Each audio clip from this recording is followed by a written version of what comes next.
The sound of heavy wax paper tearing echoed across the flagstone patio. The string quartet stopped playing. 70 of the wealthiest people in New Mexico stood frozen under the relentless desert sun, holding their crystal champagne flutes. I stood at the microphone, watching the color drain from my father-in-law's face as his eyes scanned the single sheet of paper he had just demanded I open in front of everyone. His hands shook. The heavy cardstock rattled against the microphone stand. He looked up past his wife and locked eyes with the man standing near the catering tent. What he read on that page dismantled a 34-year lie and shattered his real estate empire in a matter of seconds. But to understand how a forensic accountant ended up holding the blueprint to a family's ruin at a country club guillotine, you have to know how the trap was set. Welcome back to Pan of Vengeance, where we share stories of women who stopped keeping the peace and started keeping the receipts. If a family member ever demanded you prove your worth to them over a dinner table, this story is for you. How old are you? Drop your age in the comments below and hit subscribe so you never miss a payoff. Let us rewind exactly 3 months to the day my in-laws declared war. My name is Eleanor Garcia. I am 33 years old and I grew up in a duplex in Albuquerque. My days are spent tracing shell companies and unraveling corporate fraud. I read the numbers people try to hide. I married Julian Sterling 3 years ago. The Sterlings are New Mexico royalty, holding a generational real estate portfolio that bought them a sprawling ranch in the Sandia foothills and a sense of untouchable arrogance. I never wanted their money. I kept my own bank accounts and my own last name. That independence was a splinter in my mother-in-law Patricia's thumb. It was a Tuesday afternoon in May. We were celebrating my son Leo turning 1. The backyard of the Sterling estate was covered in pastel balloon arches, swaying in the arid breeze. Caterers carried silver trays of artisan cheeses and smoked brisket past women in designer sundresses. I sat in a woven patio chair holding Leo on my lap. He had just finished his smash cake. My thumb was sticky with bright blue buttercream frosting. The air smelled of expensive cigar smoke and blooming desert sage. Richard Sterling stood up at the head of the main table. He tapped a silver spoon against his glass. The sharp, clinking sound cut through the low hum of conversation.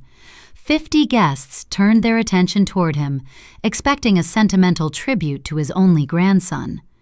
Julian stood next to me, offering his trademark easy smile, holding a glass of sparkling water. Richard reached into the inner pocket of his tailored linen jacket. He did not pull out a velvet jewelry box or a college savings bond.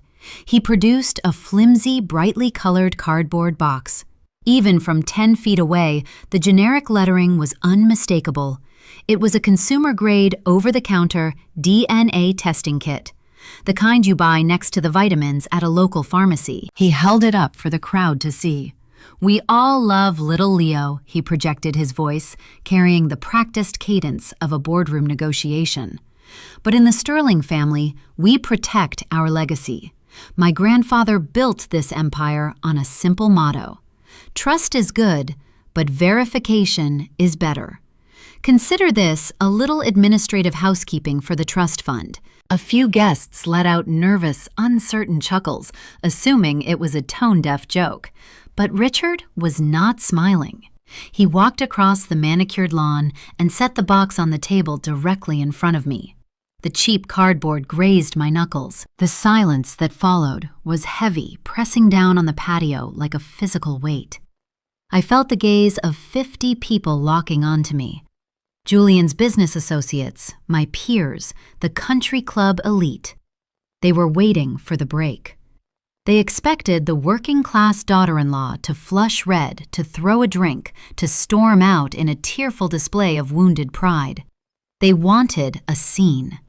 They wanted confirmation that I did not belong. Julian shifted his weight, looking at his shoes. He said nothing.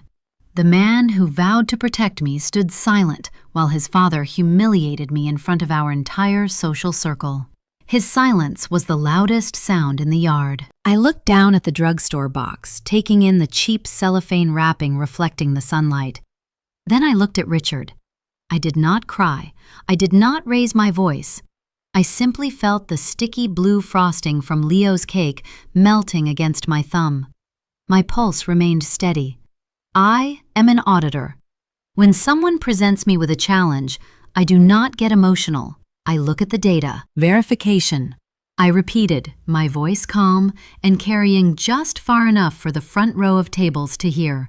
A sound business practice, Richard. I picked up the box, turning it over in my hands, as if inspecting a curious artifact. I looked up, meeting his gaze, with the same clinical coldness I reserved for embezzlers. But if we are auditing my son's genetics to secure your legacy, we are not doing it with a $20 pharmacy kit. I will schedule a full-spectrum genomic panel at an accredited clinical laboratory on Monday. You will get your data. Richard stared at me. His jaw tightened just a fraction of an inch. The ambush had failed to produce a victim. Patricia sat 2 tables away, gripping her linen napkin, her knuckles turning white. She leaned over to her daughter Jessica, whispering something I could not hear. Julian finally found his voice, but he did not use it to defend me. Eleanor, he muttered, leaning in close so the guests could not hear. Just take the box. It is a formality. You know how he gets. Do not make a big deal out of this. I turned my head and looked at my husband. The desert sun hit his face, highlighting the slight sweat gathering at his temples. He was not afraid for me. He was afraid of his father. He wanted me to accept public degradation to keep his inheritance secure. I am not making a big deal out of anything, Julian, I replied, keeping my tone perfectly level. Your father asked for an audit. I am simply ensuring the paperwork is legally binding. I stood up, shifting Leo to my hip. The guests parted like the sea as I walked toward the house. I did not rush. I took my time, letting my heels click against the stone path. I left the cheap cardboard box sitting on the table next to a melted scoop of vanilla ice cream. Once inside the cool, air-conditioned hallway, I handed Leo to my sister, who had driven up from Albuquerque for the party. She had seen the whole thing from the buffet line, and her eyes were wide with shock. She asked me what I was going to do. I wiped the blue frosting off my thumb with a wet wipe. I am going to make an appointment, I told her. I walked into the nursery down the hall and closed the door. The thick oak blocked out the sounds of the party outside. I pulled my phone from my purse and opened a secured cloud drive. I did not search for divorce lawyers. I did not text my friends to complain. I opened a color-coded spreadsheet I had been maintaining for 3 years. For 36 months, I had tracked Patricia's quiet elitism. Every passive slight about my fiery nature, every insinuation that my career was just a phase. I tracked her behavior the same way I tracked corporate shell accounts without emotion. I had ignored the subtle jabs, the excluded invitations, the comments about my background. I had written them off as the cost of loving Julian. But standing on that patio, I realized that ignoring a bully does not buy you peace. It only teaches them that your boundaries are suggestions. Julian opened the nursery door, slipping inside and closing it quickly behind him. He reached for the dial on the baby monitor, shutting off the white noise machine so the house would not hear his pleading. "Eleanor, please," he said, his voice cracking. "Why did you have to push back out there? He holds the strings to the trust. You know that." I looked at the man who was supposed to be my partner. He was asking me to trade my dignity for his comfort. I noticed a detail I had flagged during my pregnancy but dismissed. Julian has a rare AB negative blood type. Both Richard and Patricia are O positive. I had noted it as a data anomaly at the time, assuming a rare genetic mutation. Now, looking at his cowardly posture, a new theory began to form in my analytical mind. "If we are doing this, Julian," I said, holding his gaze until he looked away, "we are doing a comprehensive panel. If your family wants to dig up the roots of this tree, I am going to hand them the shovel." I pulled up the website for a premier genetic testing facility in Santa Fe. I selected the most comprehensive panel they offered: paternity, ancestry, legal chain of custody, maternal and paternal haplogroups. I clicked purchase and paid the premium fee with my own credit card. Julian ran a hand through his hair, exhaling a shaky breath. "You are playing a dangerous game, Eleanor." I set my phone down. "I am not playing a game, Julian. I am conducting an audit, and the numbers never lie." The morning sun hit the kitchen island, illuminating the cheap cardboard package Richard had placed in front of me the day before. It sat next to the espresso machine like a piece of radioactive waste. I traced the edge of the granite countertop, feeling the cold stone under my fingertips. I did not marry into the Sterling family. I was absorbed by it. When you grow up in a cramped duplex in Albuquerque, wearing hand-me-down clothes and listening to a swamp cooler rattle in the desert heat, you learn early on how to read a room. You learn to spot the people who have never had to check a bank balance before buying groceries. Julian was one of those people. But his mother, Patricia, was the architect of their exclusivity. Patricia navigated high society the way a shark navigates a reef. She possessed impeccable posture, wore cashmere sweaters in muted neutral tones, and had eyes that evaluated a person's net worth before offering a polite hello. She never raised her voice. She used a soft, cultured tone to deliver cuts so precise you did not feel them until you were bleeding. I opened my laptop, setting the silver device next to the pharmacy kit. The screen glowed to life, bringing up an encrypted file folder. Some women write in journals to process their feelings. Some complain to their friends over glasses of wine. I am an auditor. I track deficits. I clicked open a document titled Liability Ledger. It was a color-coded Excel spreadsheet mapping 3 years of Patricia Sterling's behavior. Row after row of meticulously documented slights, categorized by date, location, witnesses, and financial implication. I scrolled through the data, highlighting the yellow cells that represented passive insults. Row 12. During our wedding planning, Patricia gently suggested that my Albuquerque relatives might feel out of place at the country club, offering to host a separate, modest dinner for my side of the family to spare them any embarrassment. Row 42. Last Thanksgiving, Patricia introduced me to a local state senator by patting my arm and saying, "Eleanor has such a fiery nature. Julian finds it so exotic." I scrolled down to the red cells, which denoted direct sabotage, row 78, the spring charity gala. She picked up my business card, inspected the embossed logo of my forensic accounting firm, and sighed. "Do you think this auditing thing is just a phase, dear? Surely Julian provides enough for you to stay home and focus on appropriate hobbies." Row 91. A month after Leo was born, Patricia stood over his crib, tracing his dark hair and olive skin. She remarked how fascinating genetics were, noting that Leo did not inherit a single traditional Sterling feature. I never fought back during those moments. I logged the data. I treated my mother-in-law like a hostile corporate entity. You do not argue with a hostile entity. You build a paper trail. Whenever I brought these incidents to Julian, his response was a practiced reflex. He would rub the back of his neck, look at the floor, and utter the 4 words that formed the foundation of our marriage. Just keep the peace. He framed his passivity as diplomacy. He told me he was choosing his battles, waiting for the right moment to establish boundaries. But a forensic accountant knows that when a deficit is ignored, it compounds. Julian was not keeping the peace. He was funding his own comfort using my dignity as the currency. His chronic inability to stand up to his mother created the exact environment that allowed his father to demand a paternity test in front of 50 people. Footsteps sounded on the hardwood floor, breaking my concentration. Julian walked into the kitchen wearing fleece sweatpants and a rumpled shirt. The anxiety from yesterday's ambush still hung around him like stale perfume. He poured a cup of dark roast coffee and stared at the cardboard container sitting on the island. He reached out and tapped the cheap cellophane wrapping. "Eleanor," He started his voice low and raspy from a restless night. I talked to my dad this morning. He is pushing this. He wants the results by the end of the month, before the annual summer barbecue. I took a sip of my espresso, letting the bitter liquid wake my senses. The clinical lab I hired will have the certified results in 2 weeks.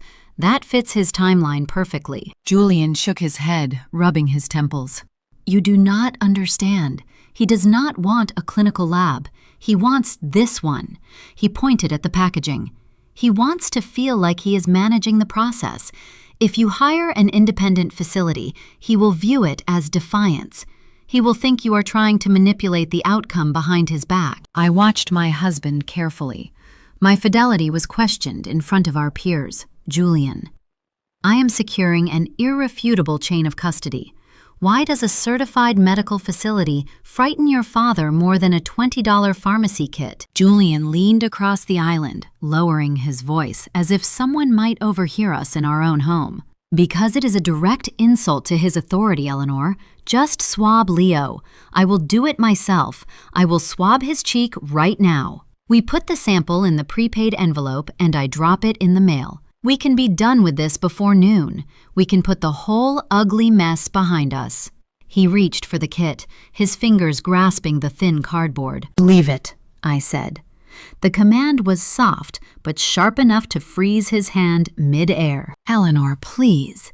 He let out a long, exasperated breath. You are letting your pride get in the way of our future. Dad controls the family trust, the commercial real estate portfolio, the investment accounts, the down payment he gave us for this house. He can freeze me out with one single phone call. If you fight him on this, he will cut Leo out of the generation skipping trust. We are talking about 7 figures. Just keep the peace. I looked at the man standing across the counter. The morning light caught the slight tremor in his hands. The pieces of the puzzle snapped into place, aligning with brutal clarity. Julian was not trying to protect me from his father's wrath. He was not trying to defend my honor or shield our son from a toxic dynamic. He was calculating his own inheritance. He viewed my public humiliation as a minor tax he had to pay to keep his name on the Sterling estate ledger. His cowardice was not a quirk. It was a calculated survival strategy. He was asking me to shrink myself to swallow a profound insult so his bank accounts would remain full. You think this is about pride? I asked, setting my coffee cup down. The ceramic clinked against the granite, a cold, hollow sound. Your father stood on a patio and told the world he thinks your wife is a liar, and your solution is to hand him a swab and thank him for the privilege? I am trying to protect what is ours, he pleaded, his eyes wide with desperate rationalization. You are trying to protect what is his, I corrected. I reached across the island and picked up the cardboard container. Julian's eyes tracked the movement, hopeful that I was finally yielding to his logic. Instead, I walked over to the stainless steel trash can, stepped on the pedal, and dropped the box inside. It hit the bottom with a dull, definitive thud. What did you just do? He gasped, gripping the edge of the counter. I am taking control of the audit, I said, closing my laptop. And Julian, I do not care about your father's timeline. He will get the truth when I am ready to deliver it. Julian backed away from the counter, his face pale, his chest heaving slightly. You are going to start a war, Eleanor. You have no idea what they are capable of doing when they feel challenged. My sister is already furious. Jessica has been texting me all morning. She thinks you are hiding something. Let her think whatever she wants, I replied, smoothing the front of my blouse. But as Julian turned and walked out of the kitchen, pulling his phone from his pocket with shaking hands, I knew the conflict was shifting. The physical confrontation with Richard was over, but the digital assassination was just beginning. The Sterling family operated on reputation. If they could not break me to my face, they would try to dismantle my life where everyone was watching. The desert night settled over Albuquerque, bringing a sharp drop in temperature that cracked against the exterior stucco of our house. I sat in a velvet rocking chair in the corner of the nursery, holding Leo against my chest. The room smelled of lavender lotion and the clean, starchy scent of freshly laundered cotton. Shadows from the crib bars stretched across the hardwood floor, forming long parallel lines that looked remarkably like a cage. My son was asleep, his small chest rising and falling in a steady, rhythmic cadence. I focused on his breathing, letting the predictable pattern anchor my thoughts. The heavy wooden door pushed open with a soft click. Julian stepped into the dim light. He had not changed out of his rumpled clothes from the morning argument in the kitchen. Dark circles shadowed the skin beneath his eyes, and his shoulders slouched, carrying the invisible weight of his family's expectations. He did not look at our sleeping child. His gaze darted around the room, scanning the corners before landing on me. He crossed the floor with hurried, uneven steps. He reached past my shoulder, his arm brushing against my arm. His fingers gripped the smooth plastic dial of the white noise machine sitting on the changing table. With a sharp twist, he shut it off. The sudden absence of the rushing static left a ringing void in the air. He did this so his voice would not carry through the house, so our conversation would remain buried in the dark. It was a small, physical manifestation of his entire existence. Julian lived his life, turning down the volume on anything that might cause a disturbance. "We need to finish our conversation," he whispered, his voice thin and strained. "I spent the entire afternoon on the phone with the estate attorneys, Eleanor. My father is drafting an addendum to the trust." I continued rocking the chair, keeping my movements fluid and slow so I would not wake Leo. "A trust addendum," I replied, keeping my tone neutral. "A forensic auditor knows that whoever speaks the most in a negotiation holds the least amount of power." I let the silence stretch, forcing him to fill it. Julian ran both hands over his face, exhaling a shaky breath that carried the faint, metallic scent of nervous sweat. "He is establishing a contingency framework," Julian explained. "If you refuse to comply with the testing parameters he set on the patio, he will place Leo's inheritance into an escrow account, pending a formal legal review. We are talking about a 7-figure sum, Eleanor, a generational safety net. You are risking our son's future over a stubborn point of pride." I stopped rocking. The chair settled into a rigid stillness. I looked at the man who was supposed to be my partner, my equal, my defense against the world. He stood in the shadows of the nursery, offering me a financial settlement in exchange for my dignity. "It is just a test, Eleanor," he pleaded, dropping to a crouch beside the chair. His knees popped in the quiet room. "You know how they are. They have their eccentricities. They demand loyalty tests from everyone. It is just a box. We swab his cheek, we mail it in, and the money is locked down forever. Why are you making this a federal case? You know how they are." The phrase hung in the air, a toxic excuse he had used to justify 3 years of psychological erosion. I looked down at Julian. His eyes were wide, begging for compliance. He wanted me to nod to surrender to accept the insult so he could return to his comfortable, shielded life. In that precise moment, the final veil dropped. I did not feel anger. I felt a cold, clinical clarity. Julian was not a victim of his parents. His silence was the very foundation of their arrogance. His inability to draw a line in the sand provided them the real estate to walk all over me. He fed them my boundaries to buy his own peace. "You are asking me to validate their delusion," I said, my voice dropping to a whisper that cut through the room like a scalpel. "You are asking me to agree that I am untrustworthy, so you do not have to endure an uncomfortable phone call with your father." "It is not about me," Julian hissed, his face flushing a dark red in the glow of the nightlight. "I am trying to secure our son's financial stability." I shifted Leo, gently resting his head against my shoulder. "I am trying to secure his mother's honor," I corrected. "You measure our son's worth in trust fund distributions, Julian. I measure it by ensuring he never watches his mother bow to a tyrant." Julian stood up, his frustration boiling over into a restless pacing. He walked to the window, pulling back the heavy blackout curtain to look out at the dark street. "You are impossible," he muttered. "You treat every family disagreement like a hostile corporate takeover. You cannot audit human relationships, Eleanor." I watched his silhouette against the window frame. I noticed the slope of his shoulders, the shape of his jawline, the way he carried his weight. My analytical mind began to sort through data points I had collected over the past 3 years. A specific medical detail surfaced from a prenatal appointment during my second trimester. My obstetrician had run a standard blood panel to check for rhesus factor incompatibilities. The results showed that Julian possessed a rare AB negative blood type. It was an uncommon classification. During a subsequent dinner at the country club, Patricia had spent 10 minutes complaining about her strict diet required for her O-positive blood type. Richard had chimed in, mentioning his own O-positive status during a discussion about a hospital charity drive. At the time, my brain had flagged the discrepancy.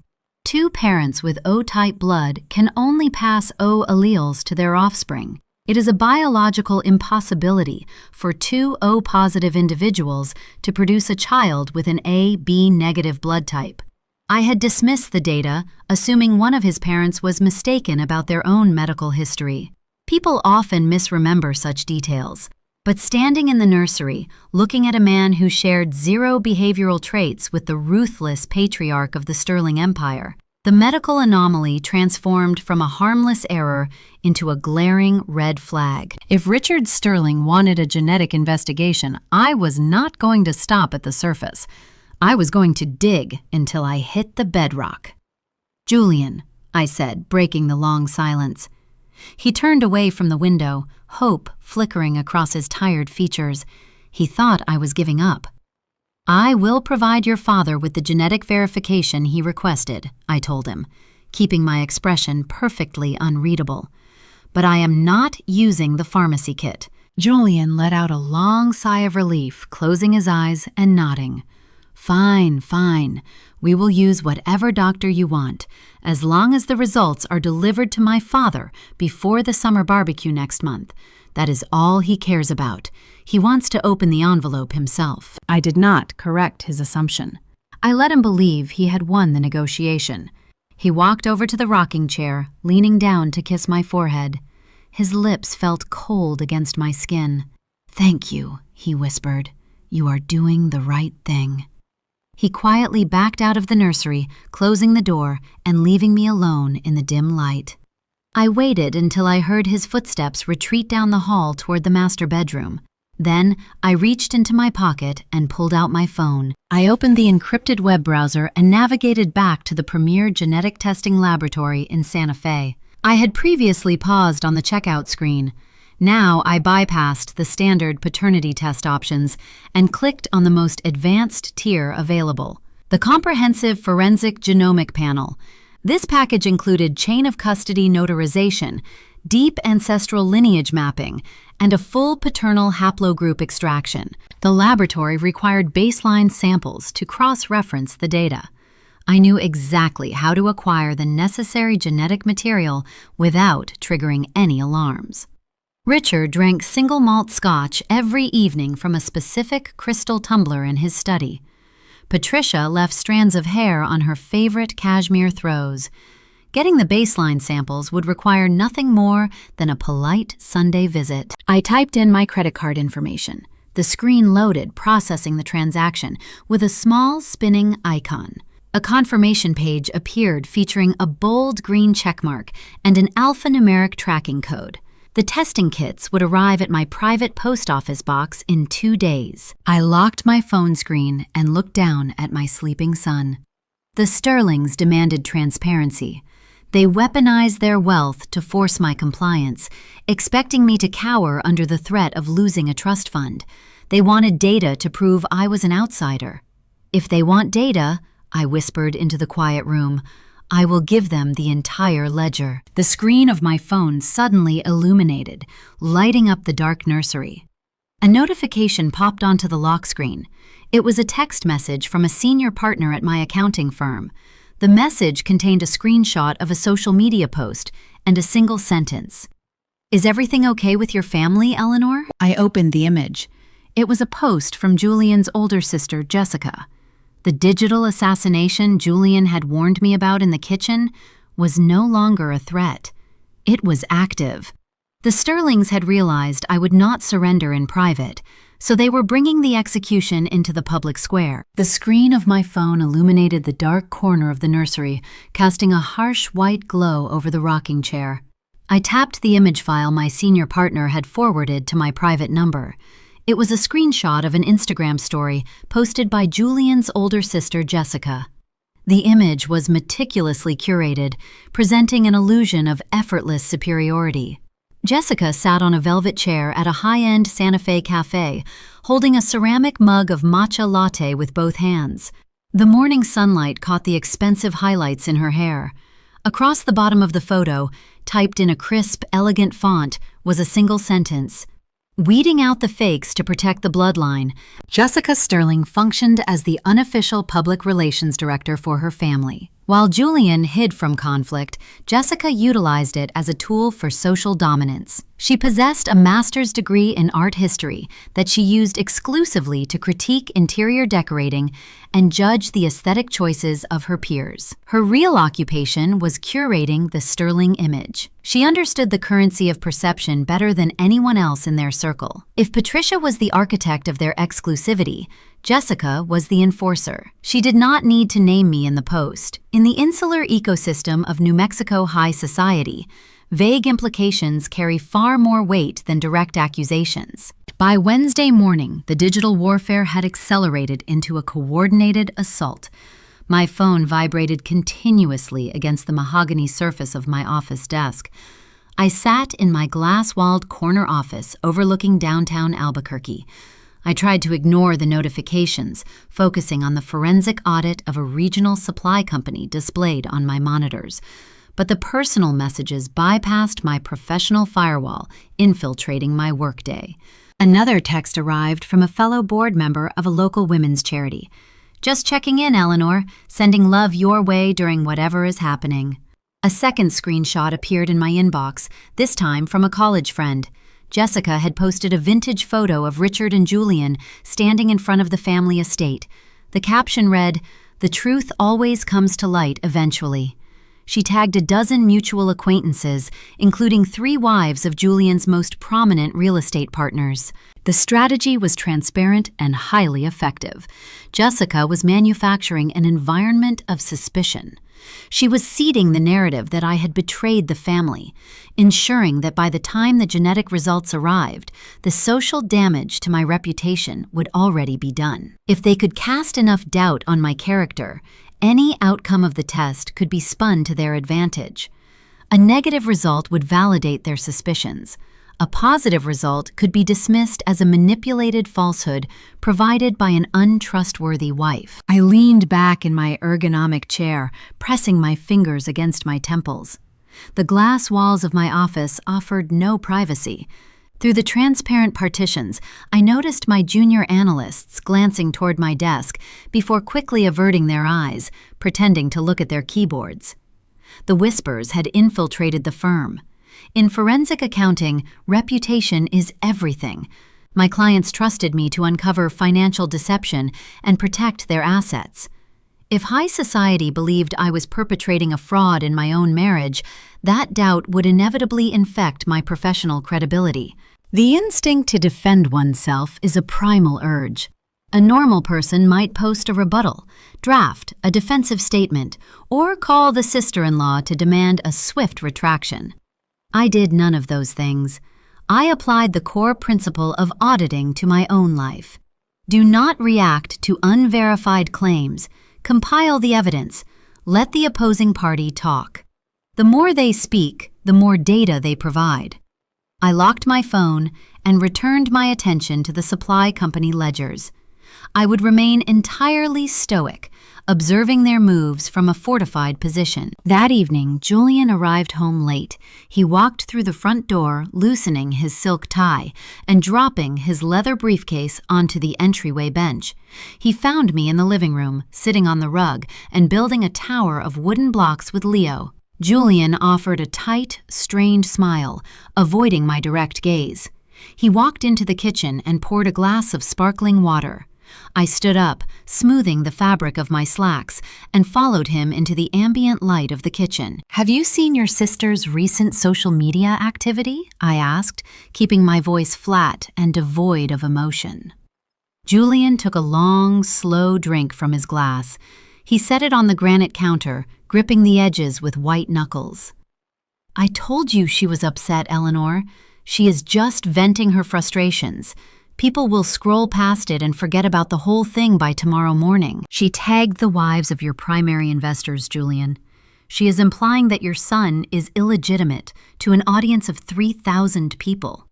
He ran a hand over his face, his features sagging with profound exhaustion. "What do you want me to do, Eleanor? Call her and start a screaming match over the phone? It will only throw gasoline on the fire. Just ignore it. Once my dad gets the swab results, she will delete the posts and pretend it never happened. We just have to ride it out." His refusal to intervene was not surprising. It was the predictable pattern of a man who outsourced his difficult conversations. Julian wanted the storm to pass without ever having to step out into the rain. I nodded slowly, processing his inaction as a confirmed variable. I would not ask him for protection again. I was on my own. The following afternoon, I put my plan into motion.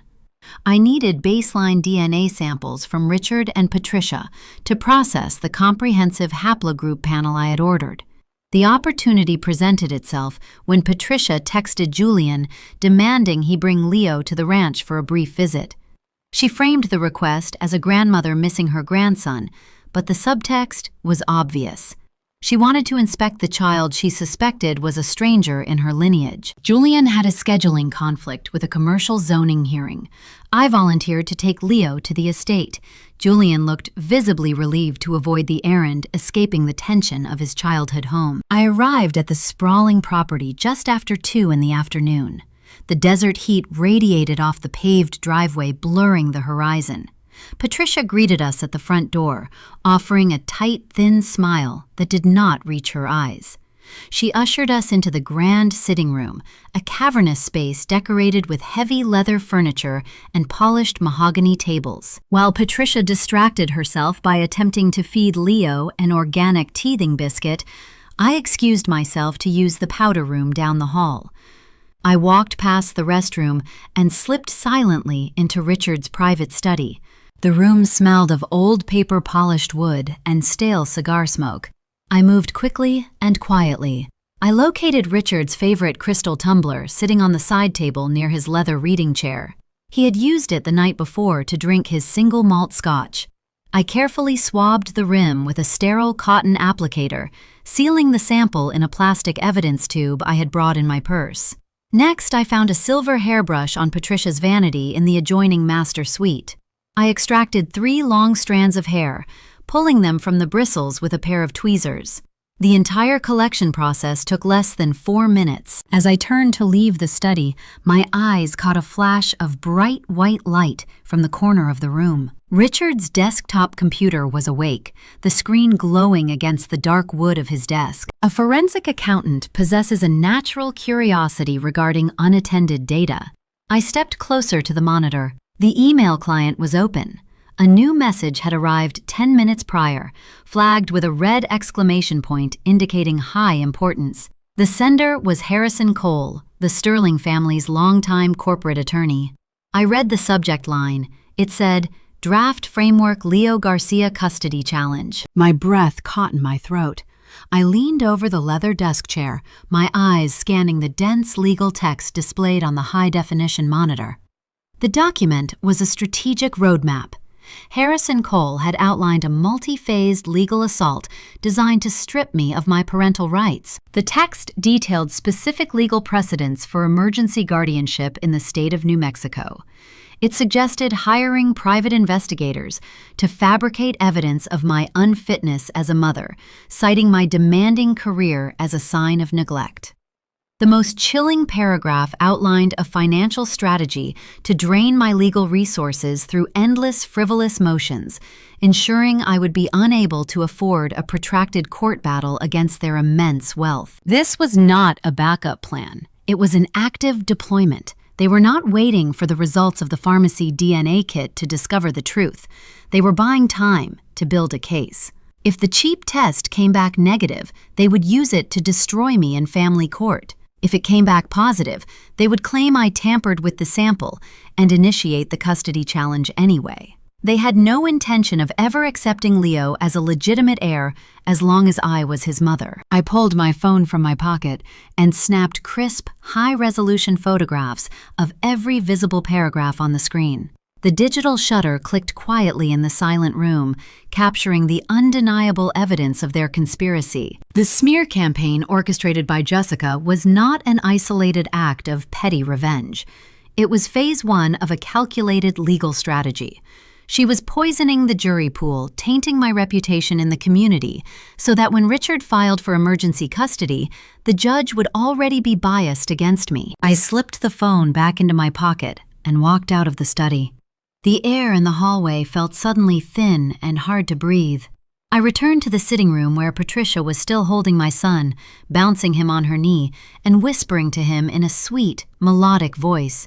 She looked up at me, her eyes calculating and cold. The stakes had shifted from a bruised ego to a fight for survival. They were not just trying to push me out of their social circle. They were secretly preparing the legal paperwork to steal my child. The digital photographs of Harrison Cole's legal draft burned a hole in my pocket for the rest of the week. I sent the images to my secure encrypted server the moment I left the Sterling estate and wiped them from my local device. In the world of forensic accounting, you never leave a loose thread for the opposition to pull. I knew Richard and Patricia were plotting to steal Leo, but I also knew their strategy relied entirely on my submission.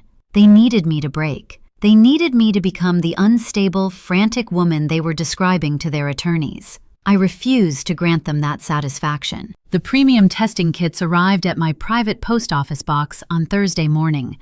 I collected them, packed the baseline samples I had extracted from the crystal tumbler and the silver hairbrush, and mailed the secure package back to the Santa Fe laboratory by noon.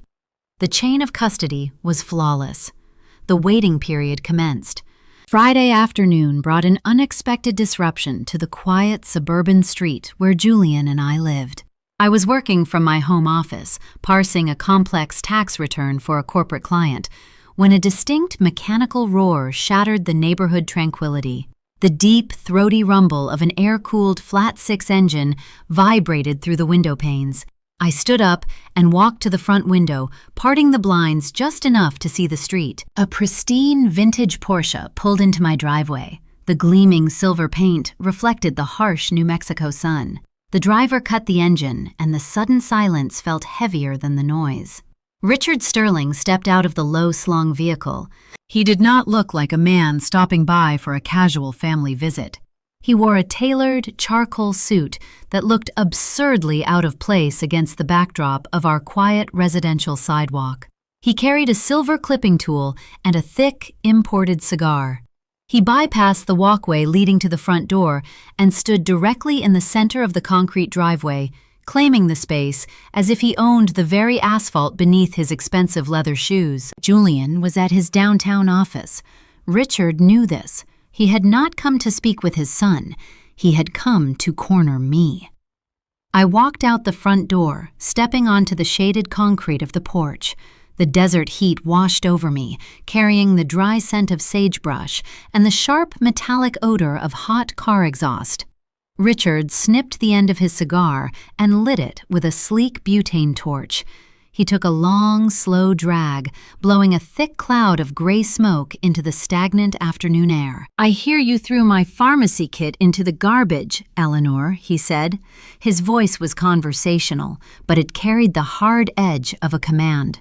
I leaned against the wooden pillar of the porch, crossing my arms. "I told you I was scheduling a certified clinical panel, Richard. I prefer my data verified by professionals, not a cardboard box from the corner store." He smiled around the cigar. It was a cold, predatory expression, a shark showing its teeth. "The laboratory in Santa Fe is highly reputable," he noted. "You moved quickly. That tells me you are eager to clear your name. but it also tells me you think you can control this process. He took a step closer to the porch. The pungent, rich aroma of his imported tobacco wafted upward, drifting into the fabric of my canvas awning. He was invading my physical space, a classic intimidation tactic designed to make the target feel small. "We are hosting the annual Sterling Summer Barbecue a week from Saturday," he continued. "Every prominent investor partner and politician in this city will be standing in my courtyard. You will bring the certified lab results to that party in a sealed envelope. You will hand that envelope directly to me. I will open it on the patio and read the conclusion to our guests. We will settle this matter of legacy in the open, where everyone can witness the truth." I stared at him, letting the sheer audacity of his demand hang in the air. He wanted a public execution. He was attempting to recreate the birthday party ambush, but this time he was raising the stakes. He wanted an audience of hundreds to watch me surrender to his authority. "And if I decline your invitation to this spectacle?" I asked, my tone reflecting genuine curiosity rather than fear. Richard took another drag from his cigar, the ember glowing bright orange. "If you decline, I will make a single phone call to the trust administrator. Julian will be frozen out of the commercial real estate firm before the sun goes down today. His dividends will halt. His access to the corporate accounts will vanish." He paused, letting the threat settle into the silence of the neighborhood. Then he delivered the final blow. "And then I will call in the loan for this house, Eleanor.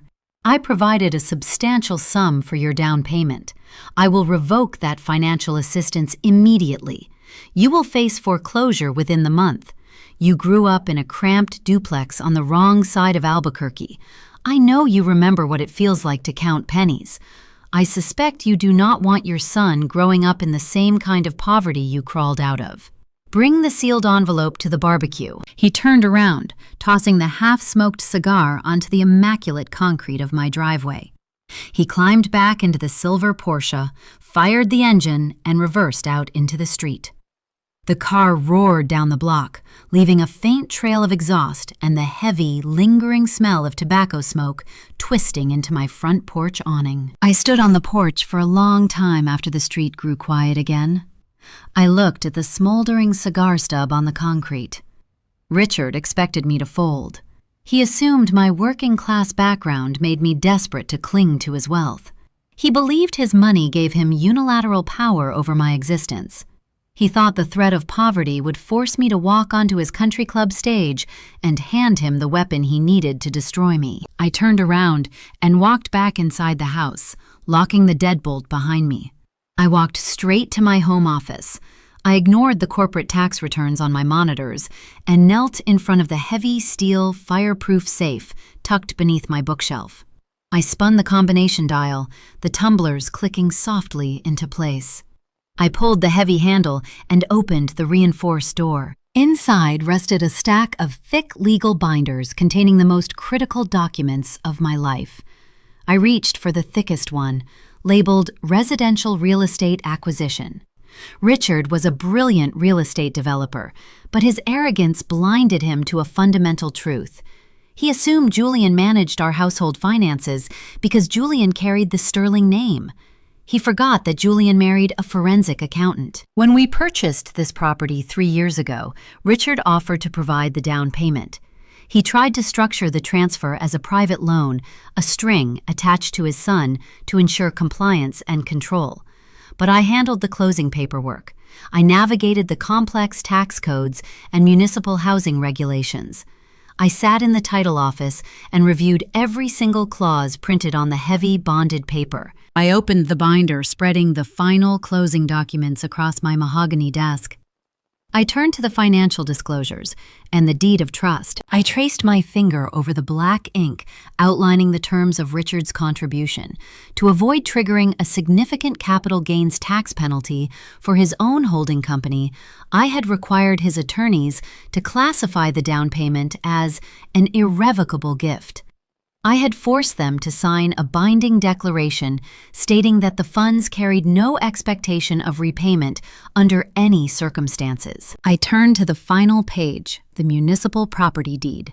I stared at the bold printed text at the top of the parchment. Julian's name was not on the document. During the final hours of closing, Julian had been delayed by a zoning meeting. To prevent losing our lock on the interest rate, I had secured the mortgage using only my own impeccable credit score and my own proof of income. The title was registered exclusively to Eleanor Garcia. Richard had just threatened to take away a house he did not own from a man whose name was not on the mortgage, using a loan that did not legally exist. A slow, cold smile spread across my face. I closed the heavy binder and set it back inside the fireproof safe. The smell of expensive imported cigar smoke still clung to the fabric of my front porch awning, a lingering ghost of his arrogance. Richard Sterling had just built a spectacular public stage to corner me at the summer barbecue. He had invited the entire city to watch the event. He thought he was forcing me into an arena of his choosing, but as I spun the dial on the safe locking the truth away, I realized something that shifted the entire balance of power. The trap was set perfectly, but it was not set for me. The weekend brought a blistering dry heat that baked the Albuquerque pavement, radiating in shimmering waves off the asphalt. It also brought the Sterling Heritage Luncheon. Patricia hosted this highly exclusive gathering every June to celebrate the founding of her husband's commercial real estate firm. This year, the guest list featured local politicians, zoning board members, and a hand-picked selection of Julian's wealthy cousins. I was explicitly excluded. The heavy engraved invitation arrived in the mail on Thursday, addressed solely to Julian and Leo. Julian stood in our foyer, adjusting the collar of his linen shirt, trying to justify the exclusion. He shifted his weight from one foot to the other, avoiding my gaze as he packed a few extra diapers into the canvas bag. "Mom just wants to focus on the direct lineage today," he muttered, wiping a bead of sweat from his temple. "It is a historical theme, Eleanor. Do not take it personally. She thought you would be bored by all the old family stories anyway." I handed him Leo's favorite stuffed bear. I did not take it personally. In the business of forensic auditing, you learn to appreciate when hostile actors separate you from their operations. It means they are about to speak freely. When arrogant people speak freely, they make mistakes. I watched Julian secure our son into the back seat of his luxury sedan and drive away. I retreated to my home office, poured a glass of iced water, and unlocked my smartphone. I opened an application connected to the smart baby monitor hidden deep inside the side pocket of Leo's diaper bag. I had activated the cellular streaming feature before zipping the canvas flap. I did not view this as an invasion of privacy. I viewed it as an essential risk management protocol. The Sterlings were actively drafting legal frameworks to steal my child. I needed to know exactly what narrative they were building around him in my absence. The audio feed hissed with faint static before clarifying into the crisp sounds of Patricia's formal dining room. I heard the clinking of fine china, the murmur of polite conversation, and the distinctive pouring of chilled wine into crystal goblets. I leaned back in my ergonomic chair, turning up the volume on my desk speakers. Patricia held court with practiced ease, her voice projected over the assembly, carrying a musical, theatrical quality designed to command attention without ever sounding shrill. She steered the conversation directly toward the topic of genetics. It was a subject she wielded like a blunt instrument, shaping the room to fit her delusions. "Just look at the Sterling men," she proclaimed, her tone dripping with manufactured reverence. "There is a specific architecture to them, the strong jawline, the height, the fair features. You can trace that unbroken lineage all the way back to Richard's great-grandfather. It is a dominant, resilient bloodline, a true pedigree of success." I listened to the hum of agreeable murmurs from the sycophants at the table. Patricia was constructing a fortress of biological superiority. She was reinforcing the myth that their wealth and status were not the result of ruthless business practices, but rather a divine genetic inheritance. Then, the target of her monologue shifted. I heard the sound of her approaching Julian's chair. "And then we have little Leo," she said, her voice dropping into an octave of mock sympathy. "He is a handsome boy, Julian, but he is so very dark. That thick dark hair and that olive skin. He certainly favors his mother's side. The Garcia traits are quite stubborn, are they not? One has to wonder where the sterling heritage went. He simply does not fit the traditional family portrait." The silence that followed her remark was heavy with implied accusations. She was isolating a 1-year-old child based on his physical appearance, standing in front of their entire social circle, and declaring him an outsider. She was setting the stage for the narrative that I had tainted their pure bloodline. Julian offered a weak, nervous laugh. "He will lighten up as he grows, Mom. Kids change." He was apologizing for his son's genetic makeup.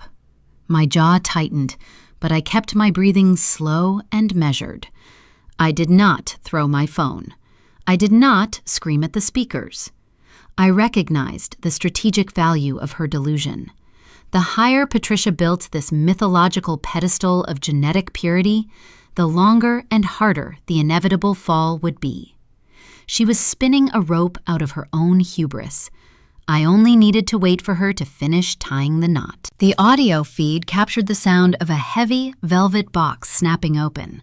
"I saved this for today," Julian Patricia announced, her voice swelling with theatrical importance. "Richard's mother gave this to him when he was born. I kept it safe for decades, waiting for the right moment to pass it down. It is the antique silver rattle. It has been held by 4 generations of true sterling babies." The word true hung in the air, a poison dart wrapped in lace. She was presenting the heirloom as a conditional gift, a test of legitimacy. "It is heavily tarnished," she continued, sighing softly, "but authentic heritage requires maintenance. I want Leo to have it, Julian, assuming, of course, he proves he belongs in the line of succession. We must protect our heirlooms from ending up in the wrong hands." "Thank you," Julian murmured, his voice barely audible over the ambient noise of the luncheon. "It is beautiful." I reached out and severed the audio connection. The silence in my office returned, pressing against the glass walls. I stared at the dark screen of my phone, processing the profound psychological dysfunction of the family I had married into. Patricia was obsessed with the concept of a pure lineage. She utilized genetics as a metric for human value, demanding strict adherence to a biological standard she controlled. A sudden sharp chime interrupted my thoughts. The notification originated from my desktop computer. A priority email had just bypassed my spam filter and landed in my encrypted inbox. The sender address belonged to the premier genomic laboratory in Santa Fe. I sat forward in my chair, the ice in my water glass shifting with a soft clink. The subject line read, "Preliminary raw data extraction complete." The certified results were not scheduled to arrive for another week. This was an automated alert from the bioinformatics department indicating that the initial DNA sequencing was finished and the raw statistical data was ready for client review prior to the final notarization process. My pulse quickened its rhythm, an involuntary physiological response to impending discovery. I clicked the secure link embedded in the email. The browser redirected me to a private client portal demanding dual-factor authentication. I typed my password and inputted the rotating 6-digit code sent to my mobile device. The screen refreshed, displaying a dense spreadsheet filled with alphanumeric sequences, chromosomal markers, and probability percentages. To an untrained eye, the document looked like a chaotic jumble of raw code. But I am an auditor. I speak the language of raw data. I scrolled past the standard maternal lineage breakdown, bypassing the health markers and the localized ancestry origins. I navigated directly to the section labeled Paternal Haplogroup Cross-Reference. The laboratory had successfully extracted the baseline DNA from Richard's crystal tumbler and compared it against the swab I provided from Julian. The algorithm utilized over 700,000 genetic markers to establish biological relationships with irrefutable statistical certainty. I adjusted my reading glasses, tracing the cursor down column E. The software listed the probability of biological maternity for Patricia Sterling regarding Julian Sterling as 99.9%. That fact was established. I moved the cursor down to the next row. The probability of biological paternity for Richard Sterling regarding Julian Sterling. I stared at the numerical value displayed on the screen. I blinked, clearing my vision, to ensure I was reading the decimal placement correctly. The air in my home office suddenly felt cold. The percentage was 0.0. I pressed my hand against my mouth, stifling a sharp intake of breath. The data was glaringly definitive. The software had flagged a catastrophic statistical anomaly in the paternal haplogroup. Julian did not share a single required genetic marker with Richard. The man demanding a public loyalty test to protect his pure bloodline was not Julian's biological father. The woman who just gifted an antique silver rattle to ensure the integrity of the true Sterling heritage had committed paternity fraud 34 years ago. I leaned back in my chair, the soft leather creaking under my weight. I looked at the undeniable truth glowing on my high-definition monitor. The Sterling family mythology was a total fabrication. Patricia had spent decades enforcing a strict genetic caste system to hide her own devastating secret, and she had just handed me the exact weapon required to demolish her entire empire. The digital clock on my desk displayed 2 in the morning. The house was quiet, wrapped in the heavy stillness of the desert night. The only illumination in the room came from the high-definition monitor, the harsh blue light of the laptop screen reflected off my reading glasses, projecting tiny geometric grids onto the lenses. I sat in my ergonomic leather chair, listening to the faint, rhythmic hum of the central air conditioning, pumping cool air through the overhead vents. Julian was asleep down the hall. Leo was safe in his crib, dreaming in the nursery. I was awake, doing what I do best. I was auditing a shattered dynasty. Earlier in the afternoon, I had seen the initial 0% probability on the preliminary dashboard. A normal person might have panicked, called their spouse, or demanded immediate answers. I am a forensic accountant. I do not react to preliminary figures. I verify the methodology. I spent the last 8 hours pulling the raw sequencing data, downloading the encrypted files from the Santa Fe laboratory portal, and cross-referencing the alphanumeric markers myself. I needed to ensure there was no margin for laboratory error. I needed the chain of custody to be ironclad. I parsed the genomic ledger line by line. The spreadsheet contained hundreds of thousands of genetic alleles, mapped out in a dense matrix of biological code. I started with my own vindication. I scrolled to the autosomal DNA comparison between Julian and Leo. The software calculated the shared centimorgans across all 23 chromosome pairs. The probability of paternity regarding Julian Sterling and Leo Garcia remained locked at 99.9%. The accusation hurled at me on that sunny patio was mathematically dismantled. My fidelity was proven beyond any shadow of a doubt. The Garcia traits Patricia had so viciously mocked during her luncheon, the dark hair and the olive skin, were simply dominant alleles asserting themselves in the sequence. Leo was exactly who I said he was. Then I turned my attention to the older generation. I navigated to the paternal haplogroup extraction. This was the specific genetic signature passed down exclusively from father to son, remaining largely unchanged across generations. The laboratory had isolated Richard's genetic signature from the crystal tumbler and ran it against Julian's swab. I traced my cursor over the comparative columns. The sequence did not just contain a few minor discrepancies.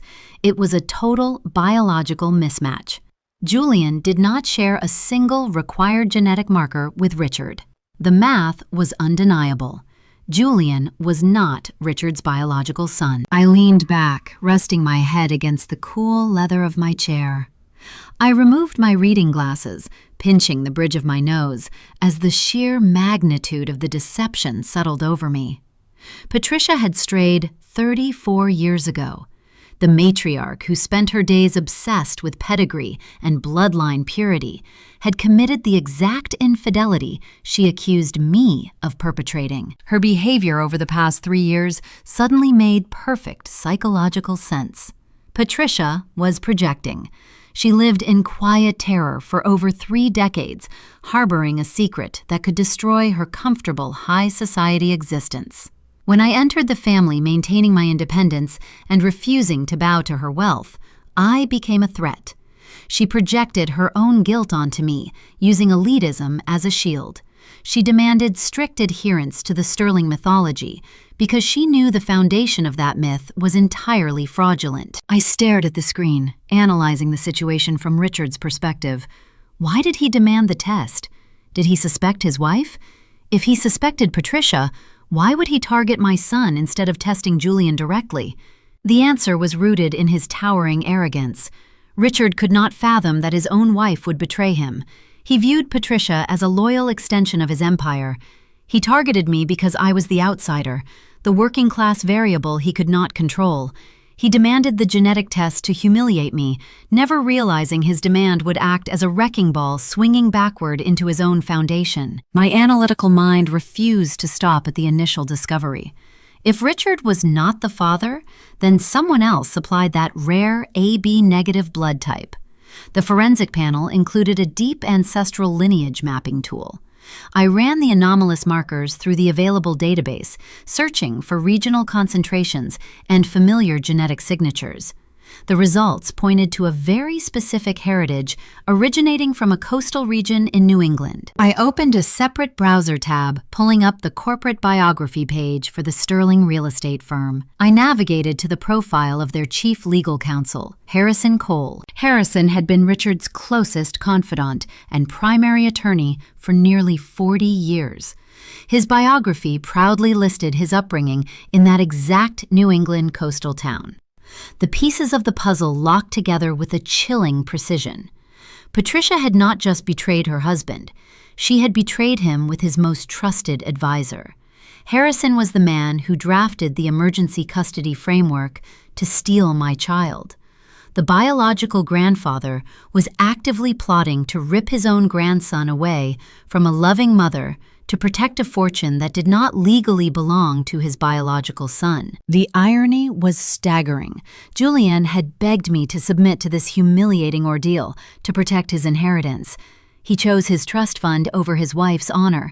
He sold out my dignity to secure his place in the Sterling line of succession. Yet, according to the unfeeling data glowing on my screen, Julian had no biological right to that wealth. His entire identity, his name, his career, his status, was built on a lie. He had traded his soul for a kingdom that was never his to inherit. I sat in the silent house holding the power to burn their lives down to the ash. I could stand up, walk down the dark hallway and wake my husband.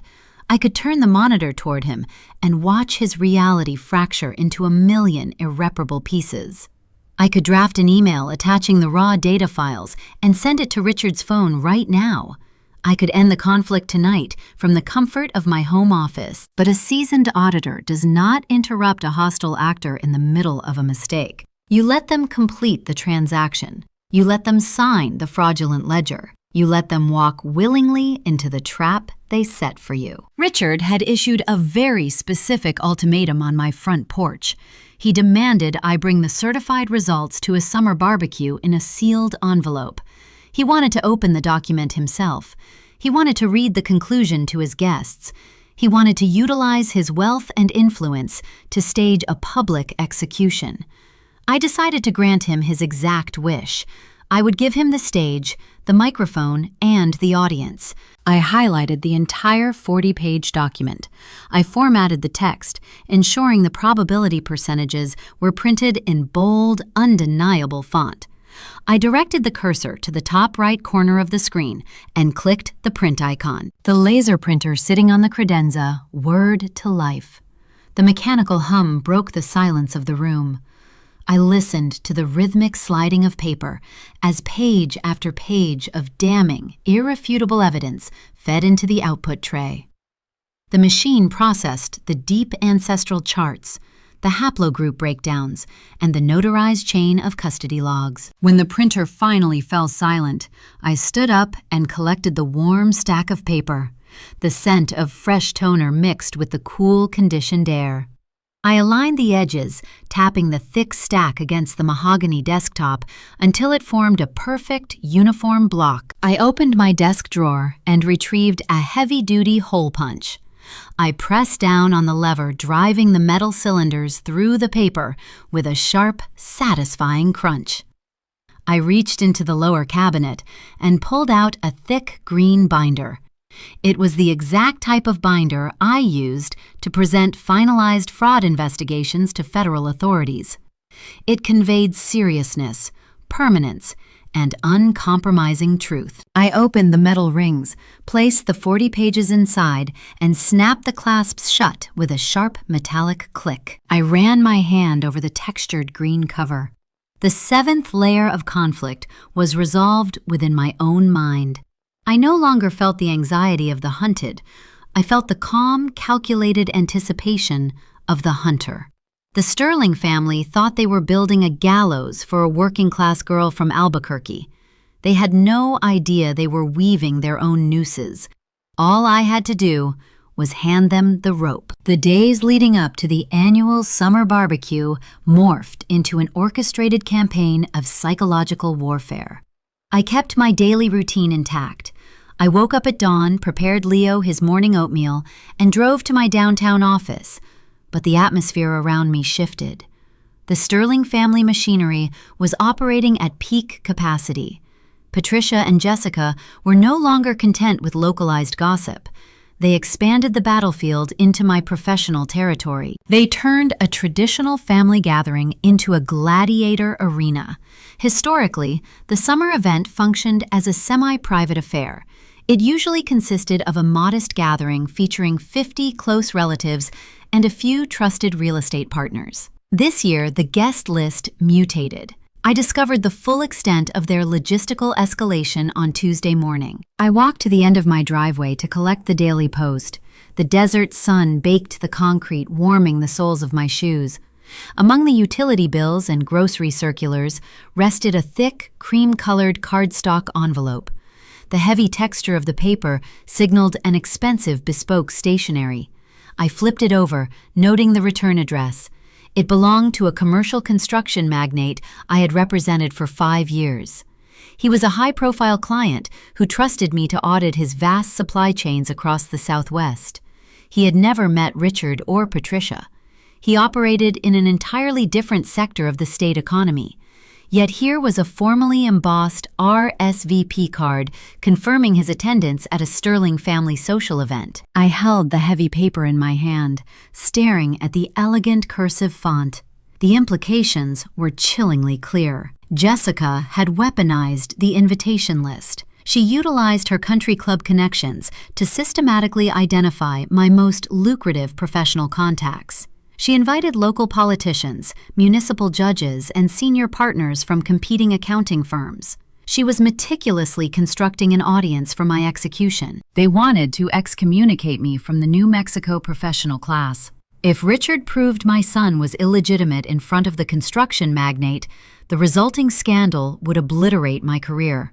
A forensic accountant relies on an unshakable foundation of integrity.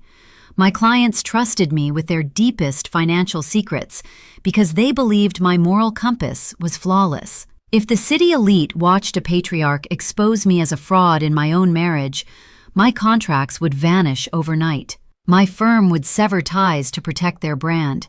The Sterlings intended to strip me of my livelihood, leaving me destitute and legally defenseless, just in time for Harrison Cole to file his custody challenge. I walked back into my house, setting the cream-colored envelope on the kitchen counter. A typical reaction might involve panic. A desperate phone call to the client, begging him not to attend, might seem logical to a frightened victim. A frantic plea to my husband to intervene could be expected. I experienced none of those impulses. I felt a cold, detached calm settling deep into my bones. They thought they were building a coliseum for my destruction. They remained entirely ignorant of the fact that I held the blueprint to their ruin locked inside a fireproof safe in my home office. I watched the RSVP list grow by monitoring the catering updates sent to Julian. The headcount surpassed 200. Every new confirmation was another witness to their impending downfall. Julian spent the week living in a state of willful denial. He retreated into his corporate work, leaving the house early and returning long after Leo went to sleep. When our paths crossed in the kitchen or the hallway, he avoided direct eye contact. He asked no questions about the laboratory results. He behaved like a passenger on a sinking ship, refusing to look at the water rising around his ankles. He wanted to maintain the illusion of control, hoping the problem would resolve itself without his active participation. One evening, he found me sitting at the dining room table, reviewing a corporate tax ledger. He lingered in the doorway, shifting his weight nervously from side to side. "My dad mentioned the caterers are preparing for a huge crowd this Saturday," Julian said, his voice strained. He sounded like a man trying to convince himself the weather was fine while a tornado touched down in the yard. "My mom is really pulling out all the stops for the decor. Have you heard anything from the clinic yet?" I did not look up from my ledger. I kept my pen moving across the printed columns of numbers. "The documents will be ready for the weekend, Julian." He let out a long breath, nodding slowly. "Good. That is good, Eleanor. Once Dad reads the paper, we can finally put this nightmare behind us. We can go back to normal." He turned and walked away, escaping the tension of the room. I watched his retreating figure, feeling a profound sense of finality. A traditional wife might feel an obligation to warn her partner about an impending disaster.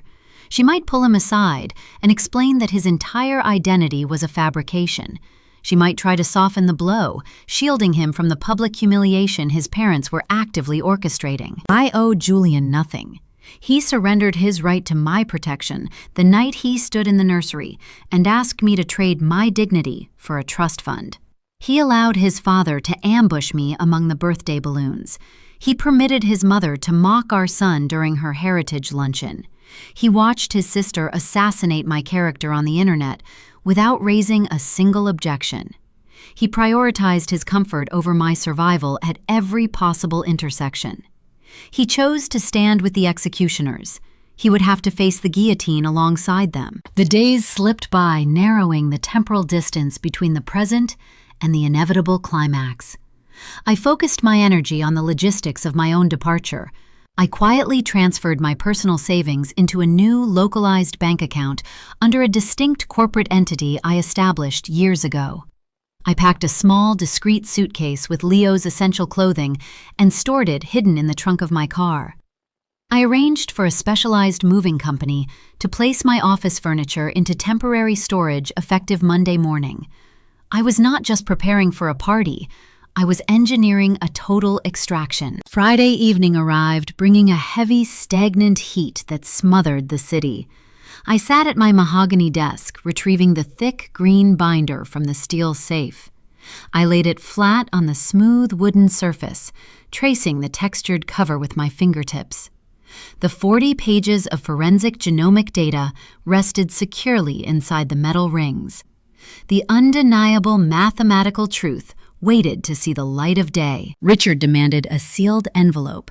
He wanted the theatrical experience of breaking a wax seal in front of a captive audience. He desired the tactile sensation of authority. I intended to deliver exactly what he requested. I had drafted a single-page executive summary. The document contained 3 concise paragraphs.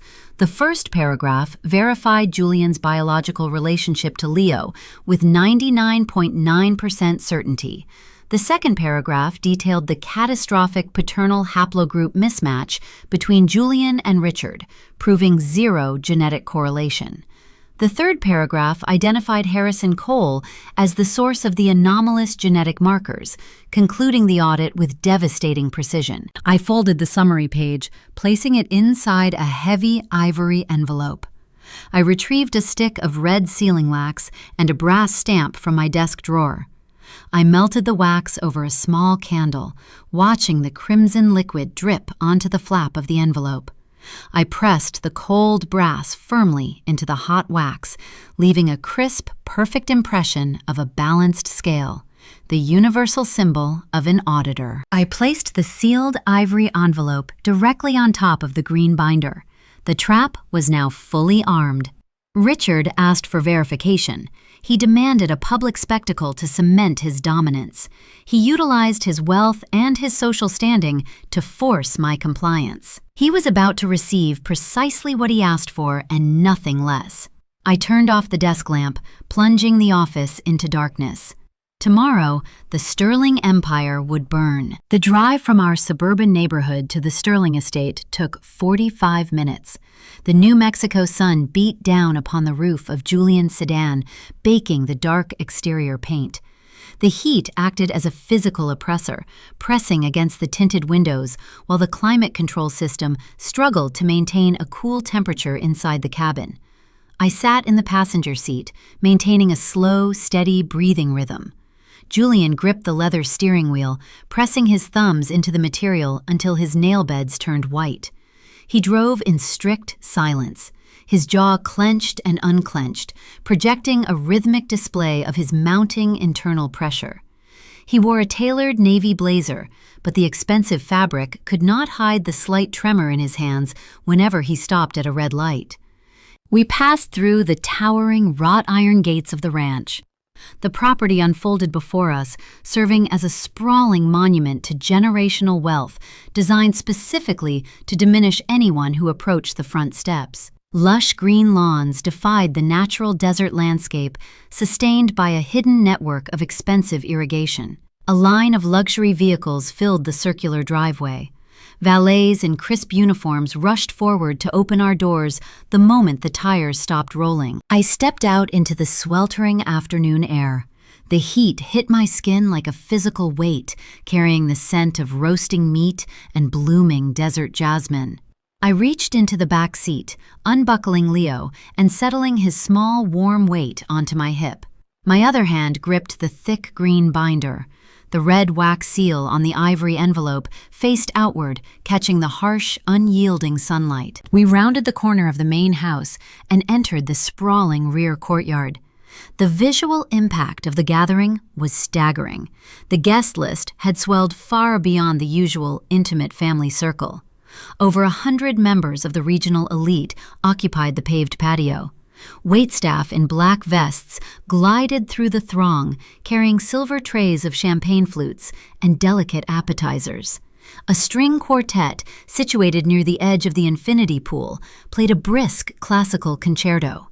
The music provided a cultured, elegant soundtrack to a barbaric event. The moment my leather boots touched the perimeter of the courtyard, a palpable shift occurred in the environment. The ambient hum of polite conversation fractured, heads turned, eyes darted in my direction before quickly averting. The atmosphere grew thick with a hushed, toxic anticipation. These politicians, investors, and socialites knew exactly why they received an invitation. They were the jury summoned to witness my public ruin. They sipped their expensive wine, hungry for the spectacle. I scanned the crowd, isolating the key variables in the equation. I spotted the commercial construction magnate, my primary auditing client, standing near the outdoor bar. He wore a puzzled expression, holding a highball glass. A few feet away, I located Harrison Cole, the family attorney. He stood tall and relaxed, sipping a dark liquor and chatting amiably with a local municipal judge. The biological grandfather of my son was entirely at ease, waiting to watch my destruction. Then I saw the architects of the execution. Patricia held court near the center of the patio, surrounded by a cluster of admiring country club wives. She wore a pristine white sundress, the garment draped flawlessly, presenting an image of untarnished purity. It was a calculated wardrobe choice, designed to contrast sharply with the dark, scandalous allegations she projected onto me. She caught my eye over the rim of her crystal glass and offered a smug, victorious smile. Her chin lifted slightly, resembling a predator watching a steel trap snap shut. Richard stood 20 yards away, positioned deliberately near the edge of the raised stone terrace. He had set up a professional microphone on a chrome stand connected to a portable amplification speaker. The man had literally constructed a stage for my humiliation. He adjusted the lapel of his sport coat and raised his hand, gesturing for me to approach. The command was silent but undeniable. He wanted me to walk through the gauntlet. He wanted the crowd to watch the accused march to the executioner's block. I turned to my sister, who had arrived earlier and was waiting near the entrance of the courtyard. I handed Leo to her, carefully smoothing his dark hair. I adjusted my grip on the heavy green binder. I aligned my spine, rolling my shoulders back into a posture of perfect structural defiance. I stepped forward, leaving the safety of the perimeter. The paved patio gave way to a decorative pathway of crushed white stone. The dry crunch of gravel beneath the heels of my boots echoed sharply in the sudden quiet of the yard. The string quartet finished their piece and lowered their bows. Ice clinked in glasses as the remaining conversations halted. Each step I took generated a distinct rhythmic grinding sound against the stones. The guests parted, forming a narrow corridor. They held their breath, staring at the sealed ivory envelope resting on top of the dark green textured cover. I kept my gaze locked on the microphone, refusing to acknowledge the predatory stares surrounding me. I did not speed up my pace. I walked with the measured, deliberate cadence of an auditor entering a boardroom to present a final deficit report. I evaluated the distance, calculating the remaining steps to the stone terrace. I closed half the distance. The microphone stood only 10 feet away. Richard extended his right hand, palm open, waiting to receive his requested prize. The smug satisfaction radiating from his posture was almost tangible. He believed he had won. But before my boot could strike the final stone step leading up to the terrace, a hand clamped around my left elbow. The grip was frantic tight and slick with sweat. I stopped my forward momentum and turned my head. Julian stood beside me. His face had drained of all color, leaving his skin a sickly translucent pale. His chest heaved, drawing in shallow, uneven breaths. The sheer scale of the audience, the visible microphone, the hungry stares of his peers, had finally pierced his thick armor of denial. He surveyed the silent courtyard, looking at the faces of the investors who funded his projects and the politicians who approved his zoning permits. He looked at his father, standing triumphantly by the speaker. The public stage was no longer a theoretical concept discussed in the privacy of our kitchen. It was a terrifying physical reality. Julian finally understood that this spectacle would not end with a quiet resolution. He realized the catastrophic magnitude of the disaster he had permitted. He pulled on my arm, his fingers digging into the fabric of my sleeve, attempting to halt the chain of events he had proven too cowardly to prevent. His fingers dug into the fabric of my sleeve, gripping the material with a desperate, frantic strength. Julian did not ask me to stop. He used his physical momentum to yank me sideways, steering my path away from the stone terrace and toward a large white canvas canopy erected for the catering staff. We slipped behind the heavy fabric panels, disappearing from the direct line of sight of the 100 guests standing in the harsh sun. The temperature dropped by 10 degrees in the deep shade. The air smelled of cut lemons, roasting meat, and burning sterno fuel. Waitstaff in black vests scrambled around stainless steel prep tables, freezing in place as the heir to the sterling real estate empire dragged his wife into their makeshift kitchen. Julian did not care about the caterers observing his panic. They were invisible to him, mere props in the background of his collapsing reality. The only audience that mattered was standing out on the patio, holding champagne flutes. "Eleanor, stop!" he hissed, his voice cracking into a fractured whisper. His chest heaved, drawing in rapid, shallow breaths. He released my elbow and reached for the thick green binder resting against my chest. His fingers clawed at the textured cover, desperate to pry the sealed ivory envelope away from the metal rings. I shifted my weight, turning my shoulder to block his grasp. He stumbled forward, catching himself against a long folding table covered with a pristine white linen cloth. His hand braced against a tall silver lemonade pitcher. I watched a single drop of condensation form near the polished rim.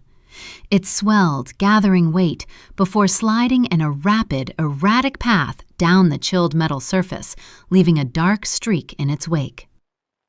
Julian's knuckles were stark white. His hand shook so severely the pitcher rattled against a stack of ceramic plates. The clinking sound echoed the extreme fragility of his composure. "Give it to me, Eleanor," he pleaded. His eyes were wide, darting toward the edge of the canvas tent, as if expecting his father to burst through the fabric at any second. "We do not have to do this. I will tear the paper into 100 pieces and throw it into the trash. We can walk out the back gate right now, get into the car, and drive home. I will tell my dad the laboratory made a clerical error. I will tell him the clinic lost the sample. We can invent a delay. We just need to leave this yard before he opens that seal." I looked at the man I had promised to spend my life with. The clinical detachment I utilized during high-stakes corporate audits settled deep into my bones, chilling my blood. He was attempting to reframe his sheer panic as a sudden burst of loyalty. He wanted to claim the moral high ground, offering a counterfeit version of support at the 11th hour. "I believe you, Eleanor," he continued, the words spilling out in a rapid, desperate cadence. "I do not need to see whatever is printed on those pages. I know Leo is my son. I know you are faithful. I do not need a piece of paper to prove it to me. Just hand me the envelope so we can stop this circus before it goes any further." His offer was the most pathetic manifestation of his lifelong passivity. He was not trying to save me from public degradation. He was trying to save himself from the excruciating discomfort of a public confrontation. He had spent his entire existence avoiding the glare of reality, outsourcing his difficult conversations and letting his mother curate his environment. Now that the stage was set and the spotlight was burning directly onto his family, he wanted to abort the process.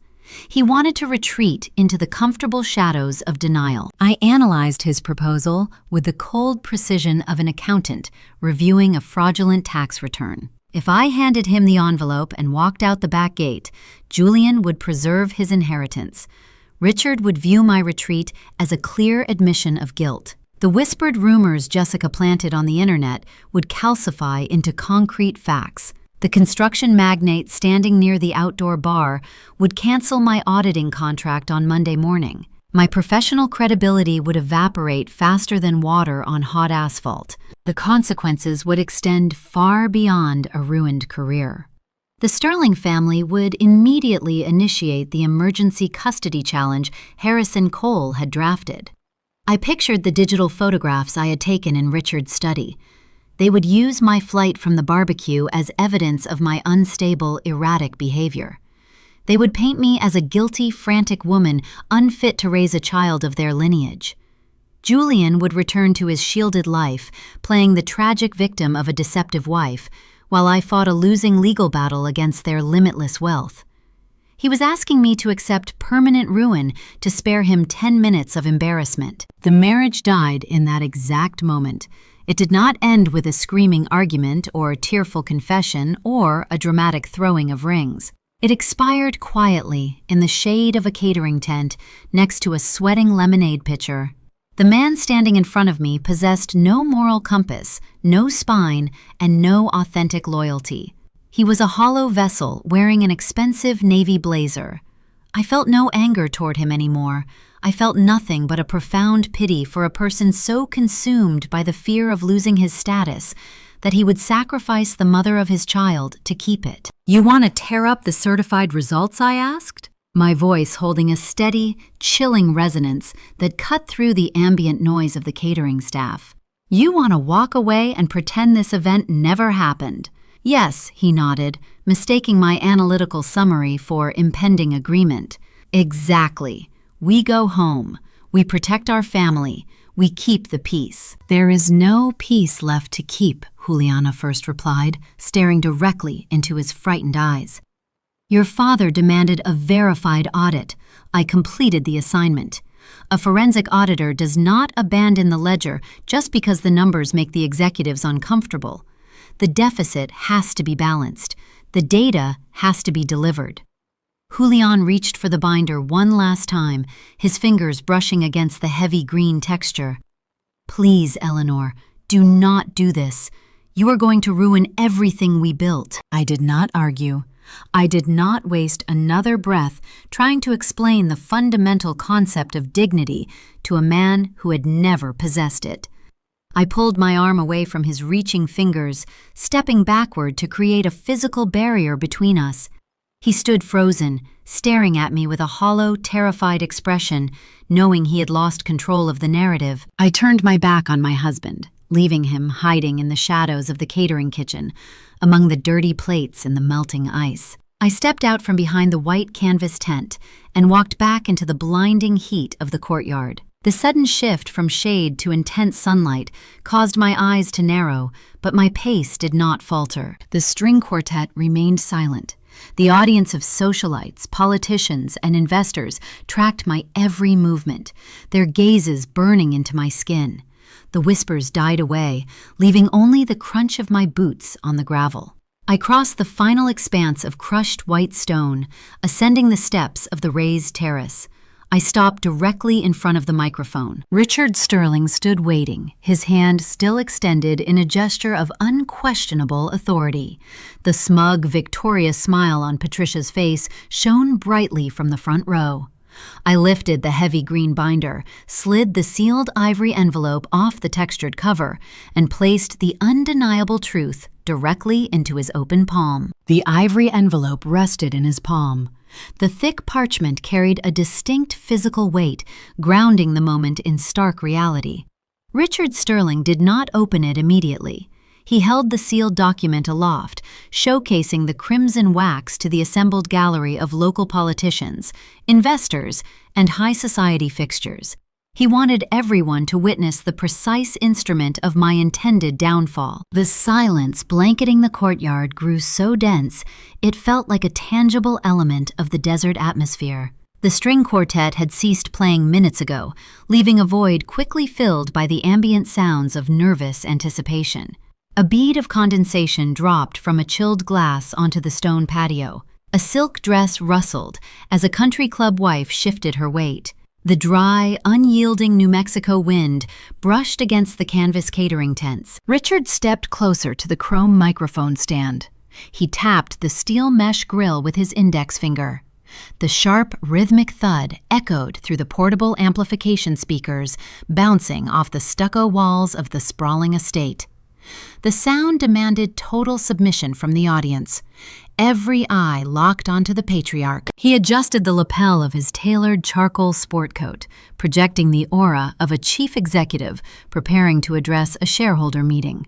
He cleared his throat, leaning into the microphone. We live in a world built on contracts. Richard began, his voice booming across the sun-baked patio. The baritone resonance carried decades of unearned authority. In my industry, we do not purchase a property without conducting a rigorous title search.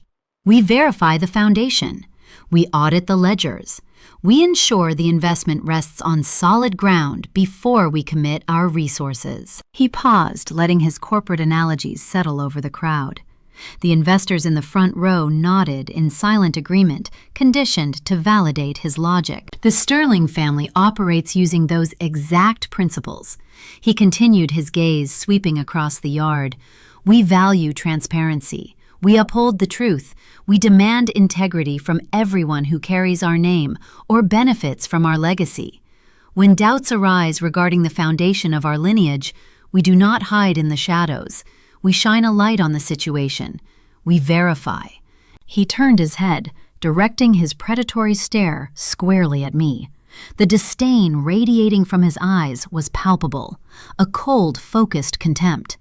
He viewed me as a fraudulent asset, a bad investment he was about to publicly liquidate. Beside him stood Patricia, The matriarch remained positioned a half step behind his right shoulder, perfectly framed by the vibrant blue water of the infinity pool.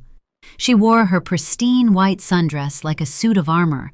Her posture remained flawless, her chin tilted upward in a practiced display of aristocratic superiority. A tight, victorious smile played across her lips. She practically vibrated with eager anticipation, ready to watch my life collapse into ruin. She had spent 3 years waging a covert campaign to isolate me, and she believed this moment represented her final triumph. She looked at me, expecting to see a terrified, desperate woman. I kept my expression entirely neutral, mirroring the clinical detachment of a bank vault. I did not break eye contact. I watched her bask in the artificial glow of a victory she had not earned, knowing the stage she stood upon was rigged with explosives. Richard lowered his gaze to the ivory envelope. He gripped the top edge with his left hand and hooked his right thumb under the flap. He applied pressure, forcing the heavy parchment to yield. The sharp, amplified sound of the heavy paper tearing echoed through the microphone speakers. The distinctive rip of the thick material sliced through the quiet courtyard, a harsh mechanical noise that sent a visible ripple of tension across the audience. The red wax seal fractured pieces of crimson debris, tumbling onto the crushed white stone beneath his expensive leather shoes. He discarded the torn envelope, slipping a single folded page from its casing. It was the executive summary I had meticulously drafted the night before. He held the crisp white sheet in his hands, unfolding it with deliberate theatrical slowness. The stiff paper brushed against the microphone grill, broadcasting a static rustle over the speakers. Richard smoothed the creases, his eyes dropping to the printed text. He expected to read a clinical confirmation of my infidelity. He anticipated a laboratory report stating my son did not belong to his heir. He prepared to use those numbers to banish me from his kingdom. He leaned closer to the microphone, inhaling deeply to project his voice to the farthest corners of the estate. He began reading the first paragraph aloud, his tone ringing with supreme confidence. Probability of paternity for Julian Sterling regarding Leo Garcia. He paused for a fraction of a second, likely processing the numerical value sitting at the end of the sentence. The human brain requires a brief moment to reconcile contradictory data. He had already committed to the broadcast. The momentum of his grandstanding pushed the words out of his mouth before his conscious mind could halt the sequence. 99.9%. The number echoed across the courtyard. 99.9%. A profound, disorienting shockwave rolled through the assembled elite. The crowd murmured in collective confusion. The hushed whispers ignited like dry brush catching fire. Guests exchanged bewildered glances, leaning in to mutter rapid questions to their spouses and colleagues. The local politicians frowned. The commercial construction magnate raised his eyebrows, swirling the liquor in his highball glass. They understood the math. The public confirmation of my fidelity and Julian's paternity hung in the air, instantly destroying the primary accusation Richard had spent the entire afternoon building up. The crowd realized I had not cheated. My son was legitimate. The working-class daughter-in-law had proven her integrity beyond any statistical doubt. The dynamics shifted with whiplash speed. Richard's grandiose speech about transparency and truth suddenly transformed him from a righteous patriarch into a paranoid, foolish tyrant. He had invited the most powerful people in the state to watch him needlessly humiliate a faithful wife. The audience recognized the cruelty of the spectacle. The collective empathy of the courtyard began to turn away from the Sterling family and drift toward me. Patricia's radiant smile faltered. The corners of her mouth twitched, dropping into a strained, rigid line. The pristine white sundress suddenly looked less like a symbol of purity and more like a desperate costume. She glanced nervously at the murmuring crowd, recognizing the rapid erosion of her carefully curated social capital. She leaned toward her husband, her voice a sharp, urgent hiss, barely caught by the edge of the microphone. "Read the rest, Richard," she ordered. She assumed there was a caveat.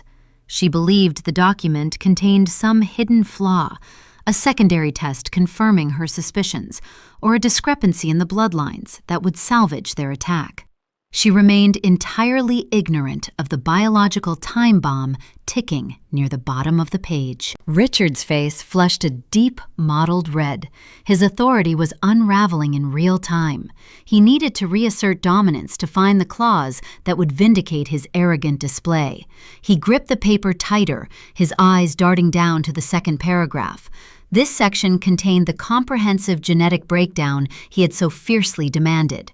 The haplogroup extraction, the ancestral cross-reference, the irrefutable biological ledger mapping the true Sterling lineage. He opened his mouth to read the next sentence, drawing in a breath to overpower the confused murmurs of his guests. He found the line detailing the genetic correlation between himself and Julian. His jaw moved, but no sound emerged. The air stalled in his lungs. The deep baritone voice that had commanded boardrooms for 4 decades abruptly died in his throat. The paper began to shake in his hands. The tremor started in his fingertips and traveled rapidly up his wrists, vibrating the crisp white sheet with a frantic, undeniable energy. He stared at the alphanumeric sequences, the bolded percentage, the name of his chief legal counsel printed in stark black ink. The undeniable proof of a 34-year betrayal lay exposed right in front of his eyes. He stood frozen at the microphone, a titan turned to stone, unable to speak the words that would end his world. The crisp, heavy stock paper vibrated in Richard Sterling's grip. The localized tremor originated deep within his wrists and transferred directly into the thick parchment, causing the sharp edges to blur in the harsh afternoon sunlight. Liver spots dotted the backs of his hands, standing out in stark contrast as the blood drained from his skin, leaving his knuckles a sickly, translucent white. The microphone amplified the frantic rustling sound, broadcasting the auditory signature of a man unraveling to the entire courtyard. I stood 10 feet away, observing his physiological collapse with the detached precision of a clinician. When a corporate embezzler realizes the audit has uncovered their hidden accounts, the reaction always follows a predictable pattern. First comes the cognitive stall. The brain rejects the data, refusing to process the numbers, because acknowledging the deficit means accepting total ruin. Richard was currently trapped in that stall. His eyes darted back and forth across the second paragraph of the executive summary, scanning the alphanumeric sequences over and over again, hoping the ink would miraculously rearrange itself into a different conclusion. The forensic genetic data offered no such mercy. The report laid bare the haplogroup extraction, detailing the paternal inheritance lines with uncompromising clarity. It stated in bold, undeniable font that the probability of biological paternity regarding Richard Sterling and Julian Sterling registered at 0.0%. He was reading the mathematical proof that his heir did not carry his blood. The legacy he had spent a lifetime building, the empire he fought so ruthlessly to protect, belonged to a stranger. The suffocating silence in the yard deepened. The ambient murmurs from the crowd evaporated, replaced by a thick, heavy dread. Over 100 of the most influential figures in New Mexico held their collective breath. The commercial construction magnate lowered his highball glass, his brow furrowing in deep concentration. The municipal judge shifted uncomfortably, sensing the sudden shift in atmospheric pressure. They did not know the specific details printed on the page, but they possessed the social literacy to recognize a catastrophe. They were watching a titan of industry fracture in real time on his own patio. A bead of sweat broke out along Richard's hairline, tracking a slow path down his temple. The desert heat radiated upward from the crushed white stone, baking the courtyard, but the patriarch looked as though he had plunged into freezing water. His mouth hung open slightly, drawing in shallow, ragged breaths that failed to inflate his lungs. The corporate armor he wore for 4 decades dissolved, leaving behind an old, fragile man holding a single sheet of paper. He had orchestrated this entire gathering.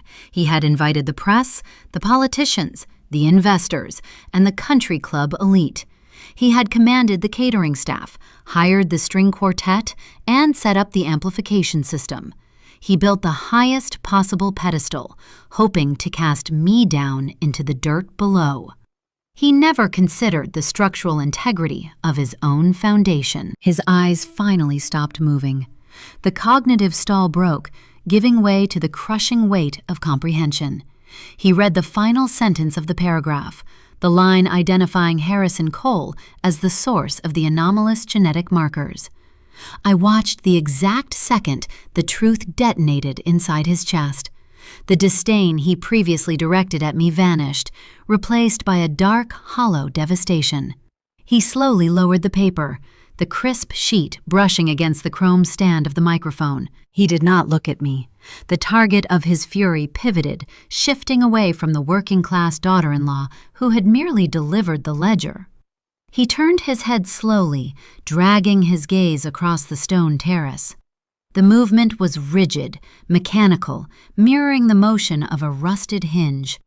His eyes locked directly onto his wife. Patricia Sterling stood exactly where she had been a moment prior, framed by the bright blue water of the infinity pool. The pristine white sundress she wore to symbolize her unblemished superiority now looked stark and clinical under the blazing sun. Her chin remained elevated, but the smug, victorious smile had dissolved into a rigid mask of profound confusion. She did not understand the delay. The script she had written in her head called for her husband to read my condemnation and cast me out of their social circle. The script did not account for hesitation. She looked at Richard's pale, trembling face and the frantic rustling of the document in his hands. Her eyes narrowed, attempting to decipher the sudden, catastrophic change in his demeanor. Richard stared at her, 34 years of marriage compressed into a single, silent exchange. He looked at the woman who had shared his bed, spent his fortune, and hosted his galas. He looked at the mother of the son he had groomed to inherit his empire. The sheer scale of her betrayal defied simple articulation. She had allowed him to stand in front of their entire community and demand a genetic test, fully aware of the radioactive secret buried in her own past. She had gambled his dignity to protect her lie. "Richard, Patricia," whispered her voice thin and tight, carrying just far enough to reach my ears. "Read the paper. Finish it." She still believed she possessed control. She thought she could command the narrative, steering the ship back onto its intended course. She assumed the delay stemmed from his shock at discovering my supposed infidelity. She had no concept of the biological time bomb sitting in his liver-spotted hands. Richard did not speak. He could not form the words. The shock paralyzed his vocal cords. He simply stared at her, the profound depth of his betrayal laid bare for the entire courtyard to witness. The silence stretched, pulling the tension tight, until it threatened to snap. Patricia's aristocratic composure finally began to crack. The micro-expressions of terror flickered across her flawless features. Her eyes darted from Richard to the heavy paper shaking in his grip, then over to me. She searched my face, looking for a clue, a sign of submission, a hint of fear. I offered her nothing but the steady, cold gaze of an auditor, watching the numbers balance. She realized I was not standing like a condemned prisoner. I was standing like an executioner who had just dropped the blade. A primal instinct took over, overriding her decades of carefully cultivated etiquette. The need for self-preservation shattered her refined exterior. The facade of the untouchable matriarch crumbled, revealing a desperate, cornered animal. If Richard would not read the words, she needed to see them for herself. She needed to seize control of the physical evidence before the silence destroyed her kingdom. Patricia stepped forward, closing the distance between herself and the microphone stand. Her high heels clicked sharply against the flagstone patio, a frantic, uneven rhythm breaking the suffocating quiet. She reached out, lunging toward her husband with outstretched fingers. She abandoned all pretense of dignity, attempting to forcefully snatch the heavy stock paper away from his trembling hands. "Give it to me," she hissed, her manicured nails scraping against the chrome stand. "Give me the report right now." The climax of the confrontation had arrived. The architect of my torment was breaking her own stage to pieces.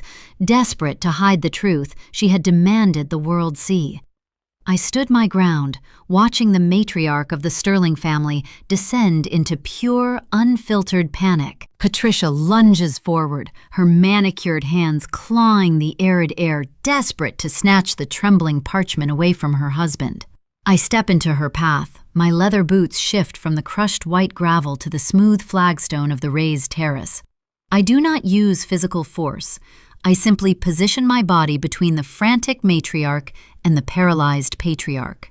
The sudden, unyielding proximity forces her to halt. Her arms remain suspended in the stagnant heat, her eyes wild and stripped of their usual cold calculation. I do not offer her a single ounce of pity. I reach out and wrap my fingers around the sleek metal cylinder of the microphone. I pull it gently from its mounting clip. The speakers emit a brief, low-frequency hum, a subtle electronic pulse that instantly captures the fractured attention of the courtyard. The ambient noise evaporates. The audience of investors, politicians, and high society socialites freezes in place, waiting for the final verdict. My pulse beats in a steady, rhythmic cadence. The adrenaline that usually accompanies a confrontation is entirely absent, replaced by the icy satisfaction of a perfectly balanced ledger. I do not shout. Shouting is the currency of those who have lost control of the narrative.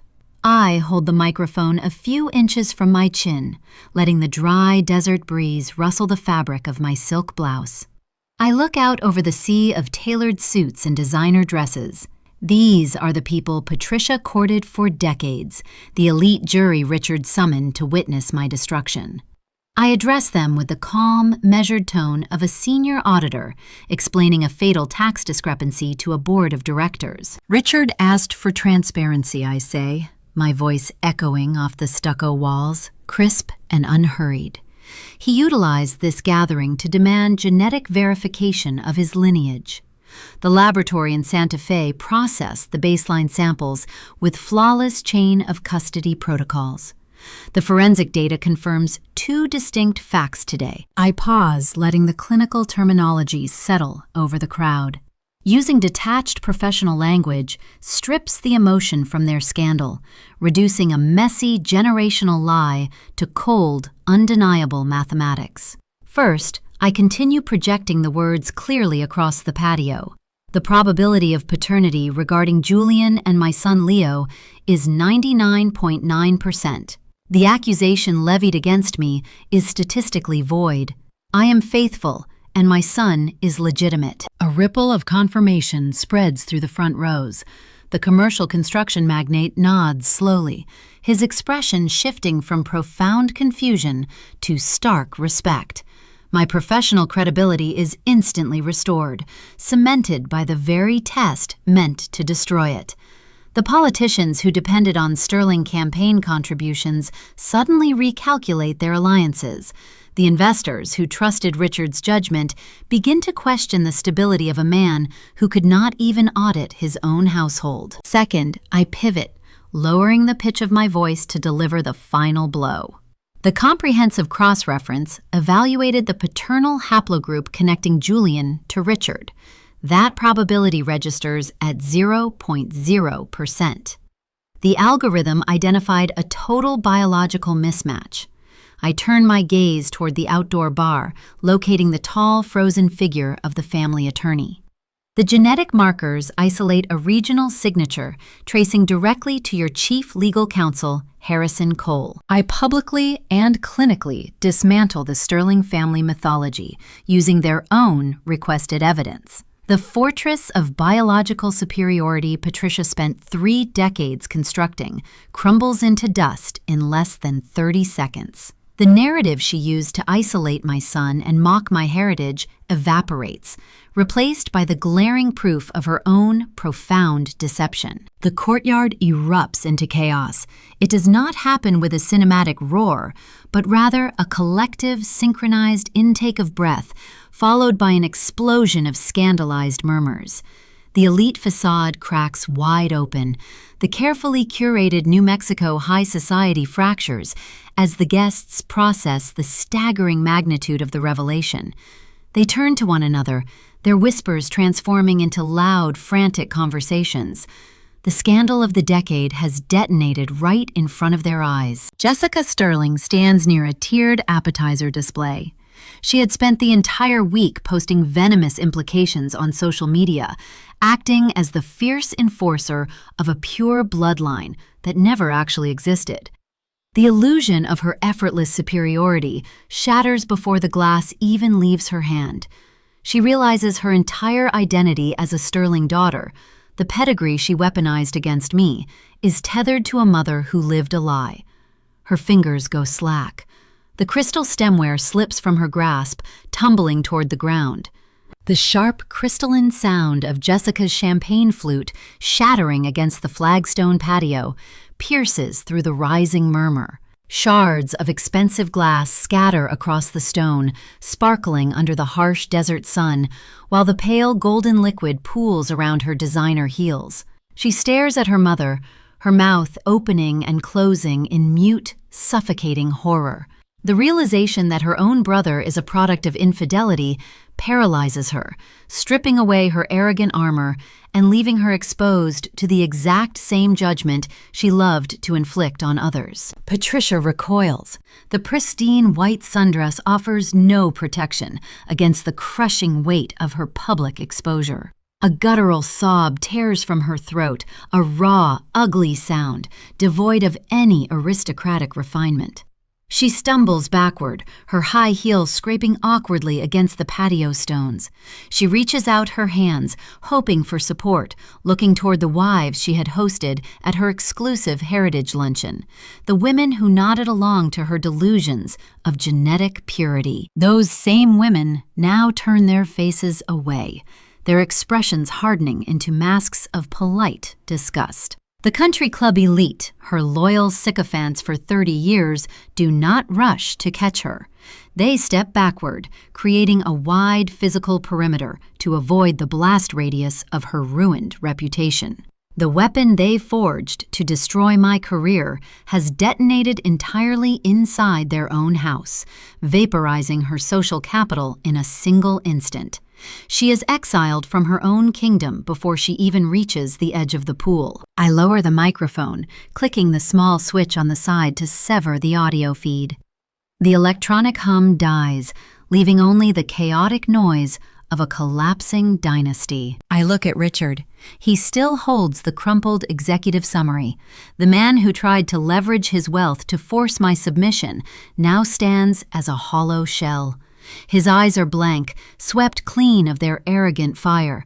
He looks at Harrison Cole, who has already abandoned his drink on the bar and is rapidly retreating toward the side gate, desperate to escape the fallout of his uncovered affair. Richard then looks toward the white canvas catering tent, where Julian remains hidden in the shadows, too crippled by his own cowardice to step out and face the truth. Finally, Richard looks at Patricia, the architect of his lifelong humiliation. He does not yell. He does not demand an explanation or launch into a furious public tirade. The immense depth of his devastation transcends anger, leaving only a cold, terminal finality. He lets his fingers uncurl. The heavy parchment slips from his grasp. It flutters down, landing softly on the crushed white stone beside the discarded wax seal. He turns his back on his wife. He turns his back on the son he raised. He walks down the opposite side of the terrace, descending the steps with a slow, heavy gait. The crisp sound of his expensive leather shoes echoes faintly against the flagstone as he disappears into the cavernous interior of the main house. Richard drops the evidence on the ground, effectively abandoning them both in front of the entire town, leaving them stranded in the smoldering wreckage they created. I set the sleek metal cylinder back onto its chrome mounting clip. The faint metallic thud signals the conclusion of my presentation. My assignment here is finished. The sprawling courtyard, once a theater designed specifically for my humiliation, has rapidly transformed into a graveyard of social standing. I do not linger to observe the wreckage smolder. Forensic accountants are trained to identify deficits, present the finalized data, and exit the premises before the audited executives begin tearing their boardrooms apart. I step down from the raised stone terrace. My leather boots meet the crushed white gravel once more. The sound differs now, no longer the heavy march of the condemned, but the steady, rhythmic stride of an emancipated woman. The attendees, those same politicians and wealthy investors who previously glared at me with hungry anticipation, rapidly part to create a wide corridor. Nobody attempts to block my path. The country club wives who worshipped Patricia now study the intricate patterns of the flagstone, refusing to meet my gaze. They recognize the lethal precision of a person who requires no inherited wealth to dismantle a dynasty. They clutch their expensive silk purses, shrinking back as I navigate past their whispering clusters. I leave the paved patio behind, stepping onto the lush, manicured lawn. The intense, radiant heat of the desert afternoon begins to recede as I approach the perimeter. A towering cottonwood tree offers a dense canopy of shade near the wrought iron side gate. My older sister waits beneath its sprawling branches. She holds Leo securely against her hip. We grew up sharing a tiny bedroom in a cramped Albuquerque duplex. We learned early on that security does not come from a lineage or a trust fund, but from relentless hard work and unbreakable loyalty. Unlike the Sterling clan, who base their allegiances on bank balances and bloodline purity, my sister drove 3 hours simply to stand quietly in my corner. She watched the entire spectacle unfold from the shadows. She offers a single affirming nod. Her dark eyes convey a fierce, silent pride. I reach out and take my son. His small, warm body settles against my chest. His breath smells faintly of milk and vanilla. He rests his head upon my shoulder, entirely unaware of the generational earthquake that just leveled his father's reality. The physical weight of him anchors me, a tangible reminder of the only legacy that actually matters. We turn our backs on the estate, pushing through the heavy iron gate toward the circular driveway. Frantic footsteps crunch against the gravel behind us. The erratic, stumbling rhythm betrays the pursuer long before he speaks. "Eleanor, wait!" The voice cracks, fractured by raw, unfiltered terror. I pause, turning slowly. Julian emerges from the shadow of the catering tent, breaking into a clumsy run. The man who allowed his parents to organize a public execution for his wife has finally decided to show his face, but only after the executioner's block shattered his own reflection. His tailored navy blazer is wrinkled, hanging off his frame like a borrowed, oversized garment. Sweat stains darken the crisp collar of his expensive dress shirt. Tears carve damp trails through the dust on his pale cheeks. He stops a few feet away, gasping for oxygen. His eyes dart frantically around the driveway, absorbing the fleet of luxury vehicles parked along the curb. These imported cars represent a fortune he no longer has any claim to inherit. The DNA results stripped him of his surname, his trust fund, and his entire identity in a matter of minutes. He reaches a shaking hand toward my shoulder, seeking a life raft in the middle of his drowning reality. "What are we going to do?" he begs, his voice trembling with a high-pitched panic. "My dad just walked away. He would not even look at me. Mom is having a breakdown by the pool. Harrison is gone. The attorneys will freeze the trust accounts tomorrow morning. I will lose my position at the firm. What are we supposed to do now?" He uses the plural pronoun, desperately trying to tether his sinking ship to my solid ground. He wants me to manage his crisis, to utilize my analytical skills to navigate the catastrophe he permitted his parents to engineer. He assumes the marital bond will obligate me to rescue him from the ashes of his fraudulent kingdom. I look at his tear-streaked face, examining the hollow shell of a partner. He still fails to understand the fundamental mechanics of the transaction he initiated. He stood in a dim nursery and asked me to trade my dignity for a 7-figure payout. He placed the wager, assuming the odds favored his comfort. He gambled my reputation to secure his dividends, and he lost everything. I adjust Leo on my hip, shielding my child from the pathetic display. "There is no we left to manage this deficit, Julian," I reply, keeping my tone even and devoid of sympathy. "You watched your family build a stage to destroy the mother of your child, and your only concern was protecting your inheritance. You chose to stand with the executioners. You do not get to ask the victim for directions when the blade falls on your own neck." The ledger is closed. I turn toward my parked sedan, my sister walking silently by my side. The valets stand near the guardhouse, watching the scene unfold with wide, unblinking eyes. "Eleanor, please," he sobs, stumbling forward a single pace. His knees buckle slightly, threatening to send him collapsing onto the hot asphalt. "You are my wife. You are all I have left. I have nothing. What am I going to do?" I pause beside the driver's side door, resting my hand on the cool metal handle. I look back at him, a stranger, standing in the driveway of a mansion that never belonged to him. The Sterling Empire was a mirage, and he spent his entire life defending a ghost. "You have a monumental amount of reality to figure out," I tell him, the words delivering a cold finality. "But my family is going home." I open the car door, bathing the interior in the harsh desert light. I place Leo into his designated seat. I pull the nylon straps over his small shoulders, adjusting the tension with practiced, efficient movements. I align the metal prongs of the harness. I press the plastic connectors together. The reassuring solid click of the buckle locking into place resonates through the quiet cabin. That sharp mechanical sound signifies authentic security, a protective measure that relies on engineering and truth rather than lies and inherited arrogance. I close the rear door, securing my son inside the fortified sanctuary of my vehicle. I slide into the driver's seat, igniting the engine. The motor purrs a steady, reliable hum. My sister climbs into the passenger side, buckling her own belt without saying a word. I shift into gear and press the accelerator. The tires grip the asphalt, pulling us away from the curb. We roll down the winding private road, leaving the Sterling estate and its shattered dynasty behind us. The towering wrought iron gates pass by my windows, framing the exit to a world built on deception. As I steer toward the highway entrance, a piercing siren wails in the distance.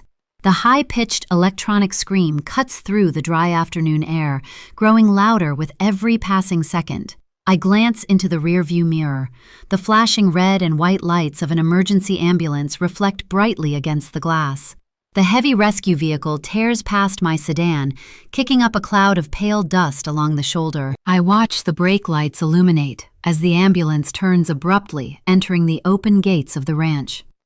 The suffocating stress of the afternoon has exacted a physical toll, causing someone inside the courtyard to collapse. The toxic environment they cultivated finally poisoned its own creators. I do not tap my brakes. I do not turn the steering wheel to go back. I press my foot firmly against the gas pedal, accelerating onto the open highway and leaving their wreckage in the rearview mirror forever. 7 months have passed since the emergency sirens faded into the dry desert foothills. The relentless summer heat eventually broke, surrendering to the crisp, biting chill of a New Mexico winter. The implosion of the Sterling dynasty did not happen overnight, but the demolition began the very next morning. Richard operated with the cold, calculating efficiency of a corporate liquidator, dismantling a bankrupt subsidiary. He did not seek counseling. He did not seek reconciliation. He hired 3 of the most ruthless litigation attorneys in the state and initiated a scorched earth campaign against his own household. Harrison Cole, the trusted advisor and biological father, submitted his formal resignation before sunrise on Sunday and relocated back to the East Coast, disappearing into an early, uncelebrated retirement. Richard severed Patricia from his accounts, locking her out of the primary estate.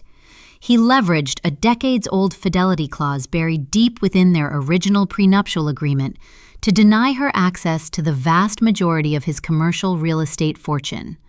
Patricia attempted to rally her country club allies, seeking sympathy from the wives she had hosted at her exclusive heritage luncheons. High society, however, functions as a mirror, reflecting only power and proximity to wealth.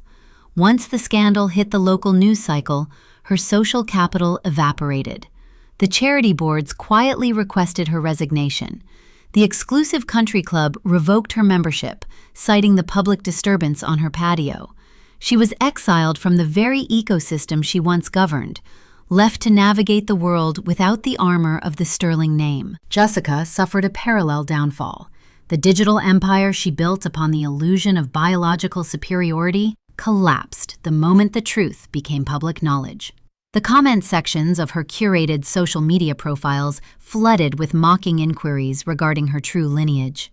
Unable to withstand the exact type of scrutiny she so freely applied to others, she deleted her accounts and retreated into total obscurity. The enforcer of the bloodline became a regional punchline, a cautionary tale whispered during expensive cocktail hours. Then there was Julian. My ex-husband learned a harsh lesson about the fragility of unearned privilege. Richard disinherited him with a single stroke of a pen, rewriting the generation-skipping trusts and terminating Julian's position at the firm.